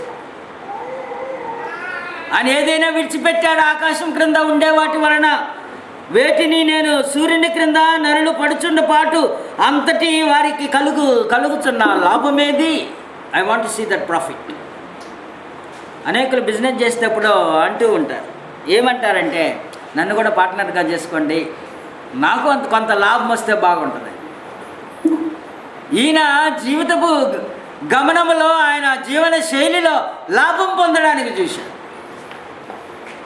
నువ్వు ఎప్పుడైనా ఆలోచన చేసావా? ఆయన అంటున్నాడు, లాభమేమి అని చూడ, గతించిపోతున్నాయి. ఆకాశం కింద జనులను చూస్తే ఎడతెరిపి లేకుండా సమస్తమును జరుగుతున్నది. ఎడతెరిపి లేని ఎంత ఎడతెరిపి లేకుండా ఉందో మీకు తెలియదు. మా బెంగళూరులో నేను చూస్తాను. టిఫిన్ తినడానికి సాఫ్ట్వేర్లో పనిచేసే వారికి ఇంటిలో టైం లేదు, టిఫిన్ తినడానికి టైం లేదు. దారిలో హస్బెండ్ బండి తోలుకొని పోతే భార్య సీటు పక్కన కూర్చొని టిఫిన్ తింటా ఉంటాం. ఇంట్లో టైం లేదన్నమాట. ఎడతెరపు లేని జీవితం సుమే. రాత్రి వస్తాడో లేదో తెలియదు ఆఫీస్ నుంచి, అక్కడి నుంచి ఒక ఫోన్ కాన్ వస్తుంది, ఈ పొద్దు నేను ఇంటికి రాను. ఎడతెరపు లేని జీవితం. ఎంత కష్టం అంటే, వారి ఆరోగ్యాన్ని పోగొట్టుకొని, వారి సంసార జీవితాన్ని పోగొట్టుకొని, పిల్లలతో ముచ్చటించే సమయం కూడా లేకుండా, ఒకరినొకరు కలిసి చూసుకునేంత కూడా సమయం లేదు. అలాంటి ఎడతెరపని లేని కాలం అన్నమాట. ఒకరినొకరు చూసుకోవడానికి కూడా ఉండదు ఎప్పుడో. ఆ చూసుకోవడానికే ఒక టైం వేసుకోవాలి, అంతే, ఇంకేం లేదు. ఈరోజు అన్ని పనులు బట్టి నువ్వు సెలవు పెట్టు, నేను సెలవు పెడతా. ఆ సెలవు పెట్టిన రోజు కూడా ఎక్కడో టీవీ దగ్గర కూర్చొని కాలం గడిపేయడం జరగదు. ముచ్చటించడాలు కూడా ఉండవు టైం. మానవ జీవితం అలాగ అయిపోతుంటుంది సుమే. ఆధునిక యుగంలో చాలా ఘోరంగా భక్తిహీనత పెరిగిపోతుంది. ఎందుకో తెలుసా? సంపాదన కూడా, ఇంకేమి సంపాదించాలంతే. మానవ జీవితంలో ఎడతెరపు లేకుండా ఎలాగైపోతుంది. సంపాదించకూడదని నేను చెప్పాలా, సంపాదించాలి. అబ్రహాము ధనవంతుడు, యోబు ధనవంతుడు, కానీ దాని కొరకు నువ్వు నిర్మించబడలా. The manner of life design for man చాలా ప్రాముఖ్యమైనది. దేవుడు మానవుని యొక్క జీవితపు శైలిని ఆయన రూపుదిద్దాడు. దాని కొరకు రూపుదిద్దుకోవాలి మనం కూడా. ఈయన తన మనసుని ఆయన ఏం చేశాడంటే, ఈ మహానుభావుడు మనుషులు దాన్ని సంగతిని వివరింపలేరు. ఆయన గురించి మనం చెప్పుకుంటా వెళ్తే ఒకటి కాదు రెండుగా. ఆయన అంటున్నాడు, ఈ భూమి మీద ఆకాశం క్రింద జరుగునది అంతటిని జ్ఞానము చేత విచారించి గ్రహించుటకై నా మనసును నిలిపితే. As a desire for the wisdom, knowledge. Knowledge వలన, లేకపోతే విద్యని అభ్యసించడం వలన, అభ్యసించకూడదు కాదు, అభ్యసించాలి. కానీ ఈయన పడినంతగా మనం ఎవరు అభ్యసించం. ఆయన ఎంతగా అభ్యసించాడో మనం అంతగా అభ్యసించి ఉండం కాను వాస్తవానికి. ఆయన అనుభవించిన అనుభవాన్ని, జ్ఞానాన్ని ఐగుప్తులు తూర్పు దేశస్థుల జ్ఞానం కంటే, సమస్తమైన వారి కంటే అధికమైన జ్ఞానం గలవాడు. ఆయన 3000 సామెతలు, 105 కీర్తనలు రాసినవాడు. ఈ 3 పుస్తకాలు కాకుండా. అంత మాత్రమే కాదు, జంతువులు, వృక్షములు, పక్షులు, చెట్లన్నింటినీ, జలచరములన్నింటినీ గురించి రాసినవాడు. ఆయన రాసిన రూపచిత్రాన్ని మనం చూడగలిగితే ఒకసారి మొదటి రాజుల గ్రంథంలో 4వ అధ్యాయంలో ఆయన క్వెస్ట్ ఫర్ ఎవ్రీథింగ్ అన్నమాట. మొదటి రాజుల గ్రంథం 4వ అధ్యాయంలో మనకి ఒక రూపచిత్రం కనిపిస్తుంది. దానికి ముందుగా మనం చూసేది ఏమిటంటే, ఆయన తన హృదయాన్ని అన్వేషణలో పెట్టాడు, వెతకడానికి పూనుకున్నాడు, ప్రతిదాన్ని పరిశీలించడానికి, పరిశోధించి దానివల్ల మేము మేలు కలుగునా అని ఆలోచన చేశాడు.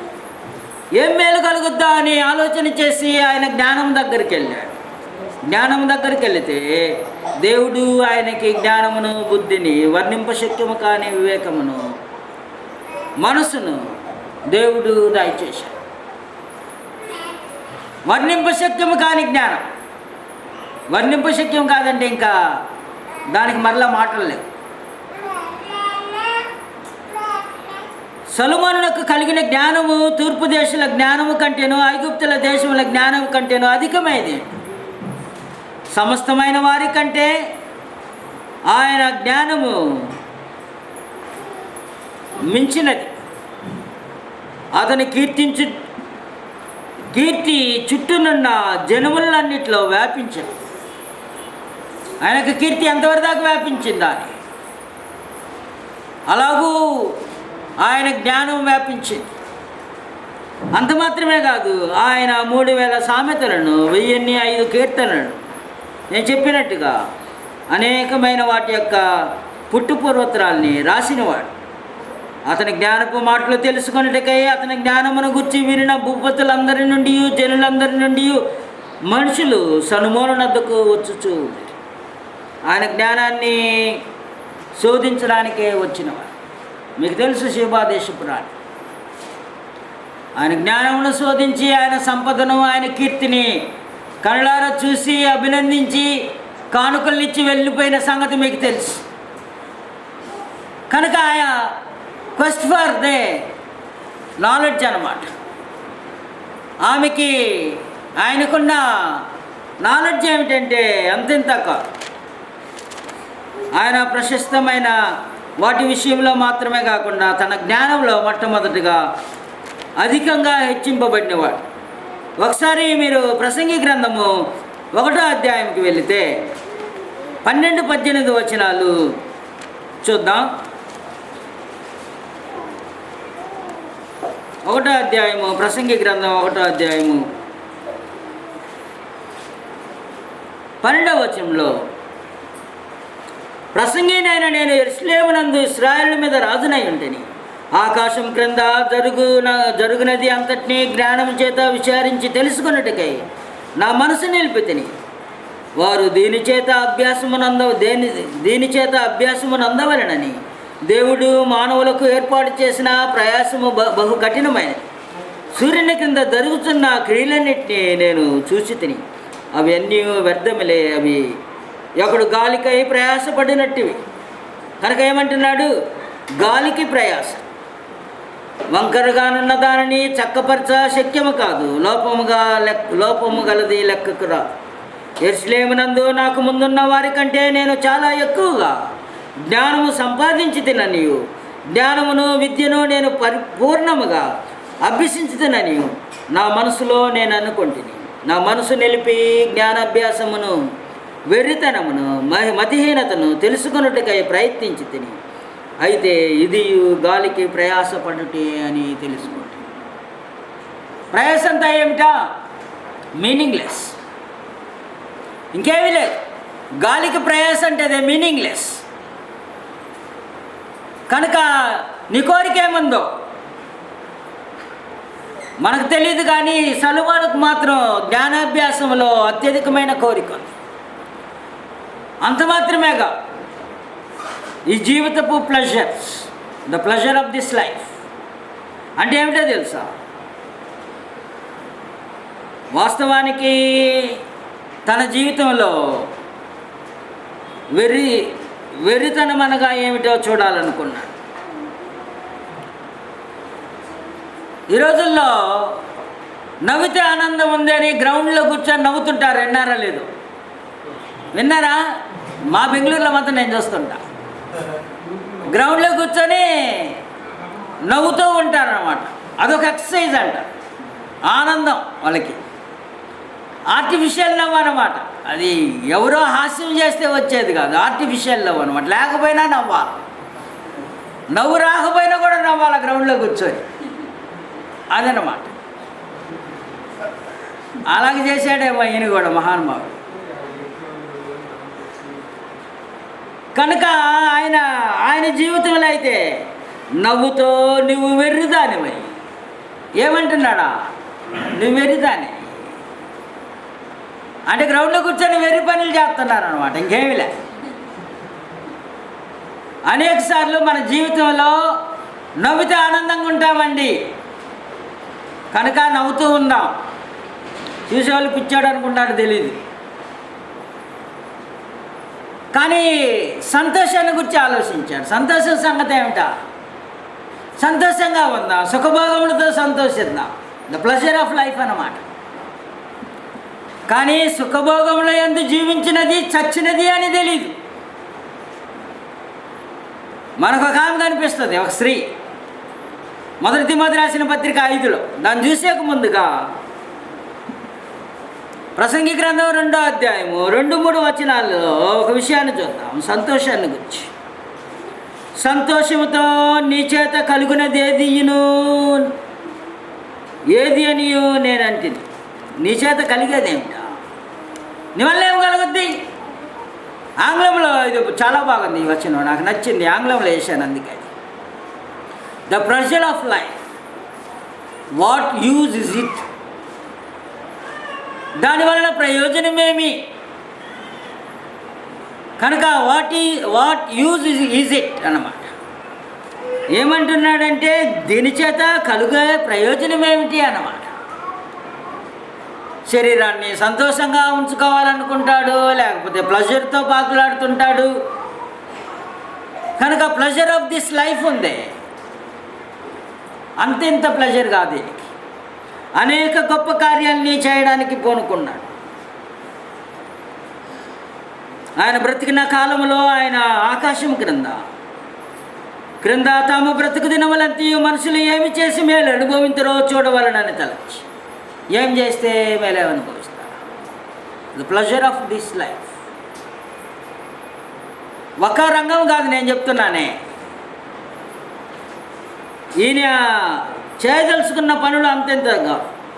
నేను గొప్ప పనులు చేయబోనుకొంటిని, నా కొరకు ఇళ్లను కట్టించుకుంటుని, ద్రాక్ష తోటలు నాటించుకుంటుని, నా కొరకు తోటలను శృంగార వనములను వేయించుకొని వాటిలో సకల విధములైన ఫలవృక్షములను నాటించుతని, వృక్షముల నారుమల్లకు నీరు పారుటకై నేను చెరువులు త్రవ్వించి కొంటిని, పనివారిని పనికత్తెలను సంపాదించుకొంటిని. నా ఇంట పుట్టిన దాసులో నాకుండిరి. యెరూషలేమునందు నాకు ముందున్న వారి కంటే ఎక్కువగా పశుల మందలను గొర్రెల మేకలను మందలను బహు విస్తారముగా సంపాదించుకొంటిని. ఆయన సంపాదించుకున్నది చేయబోనుకున్నది అన్నింటినీ కాదు. నేను గొప్ప పనులను చేయబోనుకున్నా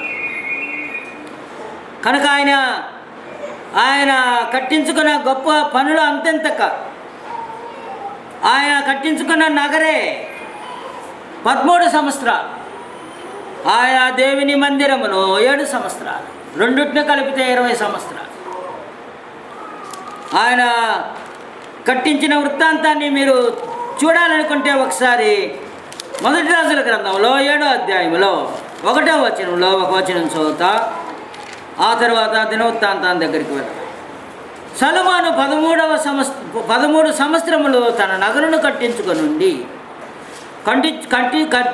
ఉండి దానిని అంతటినీ ముగించాను.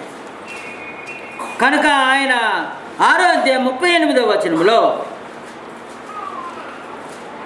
11వ సంవత్సరము బూలు అను 8వ మాసమున దాని ఏర్పాటు చొప్పున దాని ఉపభాగములన్నిటితోనూ మందిరము సమాప్తమైన 7 సంవత్సరములు సొలొమోను దానిని కట్టించుచుండు. కనుక రెండింటిని కలిపితే 20 సంవత్సరాలు అన్నమాట. 20 సంవత్సరాలు నగరాలను కట్టించినవాడు. ఎంత పెద్ద నగరిని ఆయన కట్టిస్తే అందులో సముద్రములని, అందులో తోటలను, అందులో సమస్తమైన వాటిని కూడా త్రవ్వించి కట్టించుకున్నవాడు. ఆయన వివాహం చేసుకున్న ఫరో కుమార్తె కొరకు మంటపములో ఒక నగరును కట్టించినవాడు. లెక్కేసుకోవాలి ఎన్ని పనులు ఆయన చేశాడు. ఆయన జీవితంలో కట్టించుకున్న రూపచిత్రం మనం వివరంగా దినవృత్తాంత గ్రంథానికి వెళ్ళగలిగితే 2వ దినవృత్తాంత గ్రంథంలో 2వ అధ్యాయం నుంచి 7వ అధ్యాయం 10వ వచనం వరకు కూడా మీరు ఇంటికి వెళ్ళిన తర్వాత చదవండి. ఎందుకంటే ఇది ఎక్కువైన వివరణతో కూడిన విషయం. సొలొమోను తన ఘనత కొరకు కట్టించిన మందిరం గురించి కానీ, తన కొరకు కట్టించుకున్న నగర కొరకు కానీ పూర్తి వివరాలు మనకి 2వ దినవృత్తాంతాలు 7వ అధ్యాయము 2వ అధ్యాయము 7వ అధ్యాయము 10వ వచనం వరకు కూడా మనకి కనిపిస్తుంది. ఆయన 183,600 మంది పనివారు ఉన్నట్టు. సొలొమోను తన తండ్రి అయిన దావీదు చేత లెక్కించినప్పుడు ఆయనకున్న 183,630 మంది. వీరిలో బరువులు మోయగలిగిన వారు మాత్రం 70,000 మంది. బరువులు మోయడానికే 70,000 మంది. మ్రాణులు కొట్టుటకు 80,000 మంది. జనుల మీదుగా అధిపతుల్ని పని చేయించడానికి ఉంచిన వారిలో 3,600 మంది. ఎంతమంది పని మంది ఉన్నారు ఆయనకి? ఆయన యెహోవాకు మందిరమును కట్టించి 60 మూరలు వెడల్పు, 20 మూరలు మంటపాన్ని, 20 మూరలు వెడల్పు, 120 మూరలు ఎత్తు. దాని లోపల భాగాన్ని బంగారుతో ఆయన పొదిగించి రూపొందింపచేశాడు. మేలిమి బంగారమని ఆయన తెప్పించుతూ వచ్చాడు. ఆయన చేసిన కార్యక్రమాలు అత్యధికమైన. ఆయన ప్రార్థన చాలా విశేషమైన ప్రార్థన. ఈ విషయంలో మీకు ఆయన కట్టించిన తర్వాత ఆయన రాజు ప్రజలతో మాట్లాడిన తరువాత ఆయన ఘనత కొరకు కట్టించిన దాని విషయంలో ఇశ్రాయేలు అందరినీ సమకూర్చి వారు చూస్తుండగా బలిపీఠం ఎదుట నిలిచి తన చేతులెత్తి ప్రార్థన చేయడానికి పూనుకున్నాడు. మనకి ఈ విషయం 6వ అధ్యాయంలో కనిపిస్తుంది. 2వ దినవృత్తాంతాలు 6వ అధ్యాయం. ఆయన మోకాళ్ళుని చేతులు ఆకాశం వైపు చాపి సొలొమోను ఇలాగ ప్రార్థన చేశాడు.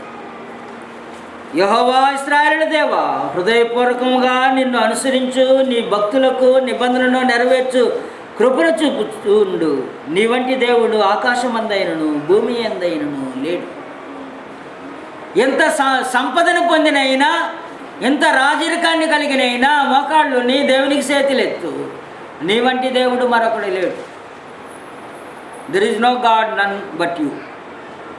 నీవు తప్ప మరొక దేవుడు లేడు. యెహోవా ఇశ్రాయేలు దేవా, హృదయపూర్వకంగా నిన్ను అనుసరించు నీ భక్తులకు నిబంధన నెరవేర్చేవాడు. కనుక ఏమి కనుక్కున్నాడు అనమాట? He know the vision of God but he failed in that vision of God to keep. ఆయన దేవుని దృష్టిని ఎరిగిన వాడే, కానీ దానిని తప్పిపోయాడు, పోగొట్టుకున్నాడు తన జీవితకాలంలో. ఆయనకి విజన్ బాగుంది. ఈ ప్రార్థనలో ఆయన విజన్ కనిపిస్తుంది మనకి. నీవు భక్తులకు నిబంధన చేసి కృప చూపేవాడు. నీ సేవకుడైన దావీదు అను నా తండ్రితో నీవు సెలవిచ్చిన మాట నెరవేర్చి ఉన్నావు. వాస్తవానికి నీవు నా ముందర నడిచినట్లుగా నీ కుమారులను తమ ప్రవర్తన కాపాడుకొని నా ధర్మశాస్త్రము చొప్పున నడిచిన ఎడ్ల. అదనమాట తమ ప్రవర్తనని కాపాడుకోవడం చాలా అవసరం. కనుక మన జీవితంలో మన ప్రవర్తనని కాపాడుకోకుండా దేవుని సేవించిన ఎడ్ల మనం దేవుని సేవించలేం. వాస్తవానికి దావీదు విషయంలో అది నిజమైంది, కానీ తన కుమారుడైన సొలొమోను విషయంలో ఫెయిల్ అయింది. ఆయన అంటున్నాడు, ధర్మశాస్త్రం తప్పున నడిచిన ఎడ్ల ఇశ్రాయేలు సింహాసనం మీద కూర్చుండు వాడు నా ఎదుట నీకుండకపోడని నీవు దావీదునకు ప్రమాణం చేసినవాడు. ఇశ్రాయేలు దేవా యెహోవా దాన్ని నెరవేర్చు. 18వ వచనంలో ఆయన మరొక మాట చెప్తున్నారు, మనుషులతో కలిసి. ఏంటి దేవుని యొక్క విజన్ అది. మనుషులతో కలిసి దేవుడు భూమి మీద నివాసము చేయన దేవుని విజన్ అది. ఆయన కేవలం తను కట్టించిన మందిరములో ఉంటాడనుకున్నాడు, కానీ మానవ జీవితంలో ఆయన ఉండాలని కోరుకున్నాడు. హస్తకృత ఆలయంలో ఆయన నివసింపడని తెలుసు, అయినా కట్టించాడు. తన తండ్రి యొక్క కోరికను నెరవేర్చడానికి కట్టించాడు. అందుకంటున్నాడు, యెహోవా ఆకాశమును మహాకాశమును నిన్ను పట్టజాలవే, నేను కట్టిన ఈ మందిరం నిన్ను పట్టునా? నువ్వు ఆకాశము భూమే నీకు పట్టజాలదన్నప్పుడు నీకు ఎలాంటి మందిరమును కట్టించగలడు? ఆయనకు తెలుసు. వాస్తవానికి దేవుని యొక్క నివాసంలో ఆయన నివాసానికి యోగ్యంగా ఉండలేని కార్యక్రమాన్ని చేస్తున్నాడని తెలుసు. కానీ ఒకటి మాత్రం వాస్తవం, మనుషులతో దేవుడు జీవించడానికి ఇష్టపడ్డాడు. మనం ద పర్పస్ ఆఫ్ లైఫ్లో చూసాం.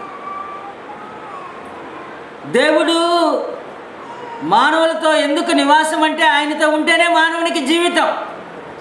ఆయనతో లేకపోతే జీవితం కాదు, అది అసలు జీవితం కాదు. నువ్వు ఎన్నే సంపాదించుకో, ఎన్నే కూడబట్టుకో, ఎన్నే నగర్లు కట్టించుకో, ఎంతే సాధించడానికి ప్రయాసపడు, అది జీవితం కానే కాదు. దేవుని యొక్క విజయం ఏమిటంటే, నేను సృష్టించుకున్న మానవుడు నాతో బ్రతకాలి. బ్రతుకంటే అదే, ఆయన లేని బ్రతికే కాదు. సొలొమోను తన ప్రార్థనలో, దేవా యెహోవా నీ సేవకుడు నీ సన్నిధిని చేయు ప్రార్థన యందు విన్నపమందు లక్ష్యముంచి నీ సేవకుడైన నేను చేయు ప్రార్థనను పెట్టుమరను ఆలకించు. ఆయన ఏమని ఆలకించమని కోరుతున్నాడంటే, మా మీద నీ దృష్టి నిలపాలి. దేవుడు మానవులు కోరుకోవాల్సింది ఏమిటంటే, సొలొమోను లాగు మాకేమవద్దు, నీ దృష్టి కృపలో నీ దృష్టి మా మీద క్షేమానికి పడితే చాలు. ఆయన ఈ ప్రార్థనలో 19వ వచనంలో ఆయన అంటున్నాడు, నీ సేవకులు ఈ స్థలము తట్టు తిరిగి చేయి విన్నపములు వినుటకై నా నామమును అచ్చట ఉంచేదనని నీవు సెలవిచ్చిన స్థలముననున్న ఈ మందిరం మీద నీకు కనుదృష్టి రాత్రింబగలు నిలిచునుగా. ఎందుక రాత్రింబగలు నిలిచేది? ఎక్కడున్నా యూదుడు, ఎక్కడున్నా యెరూషలేము వైపు, యెరూషలేము గుమ్మం వైపు చూసి ప్రార్థించేవారు. ఆ మందిరము మీద ఆశీర్వాదాలు ఉన్నాయంటే, దేవుని కృప ఉందంటే, దేవుని దృష్టి ఉందంటే, యూదుడైన వాడు ప్రపంచంలో ఎక్కడున్నా ఆ దేవాలయం ఉన్న స్థలాన్ని చూసి ప్రార్థిస్తే ఆశీర్వదింపబడిన వారిగా భావించేవారు. అందుకని ఏం కోరుకుంటున్నాడు తెలుసా? ఈ మందిరం మీద నీ కృపని, నీ దృష్టిని ఉంచు.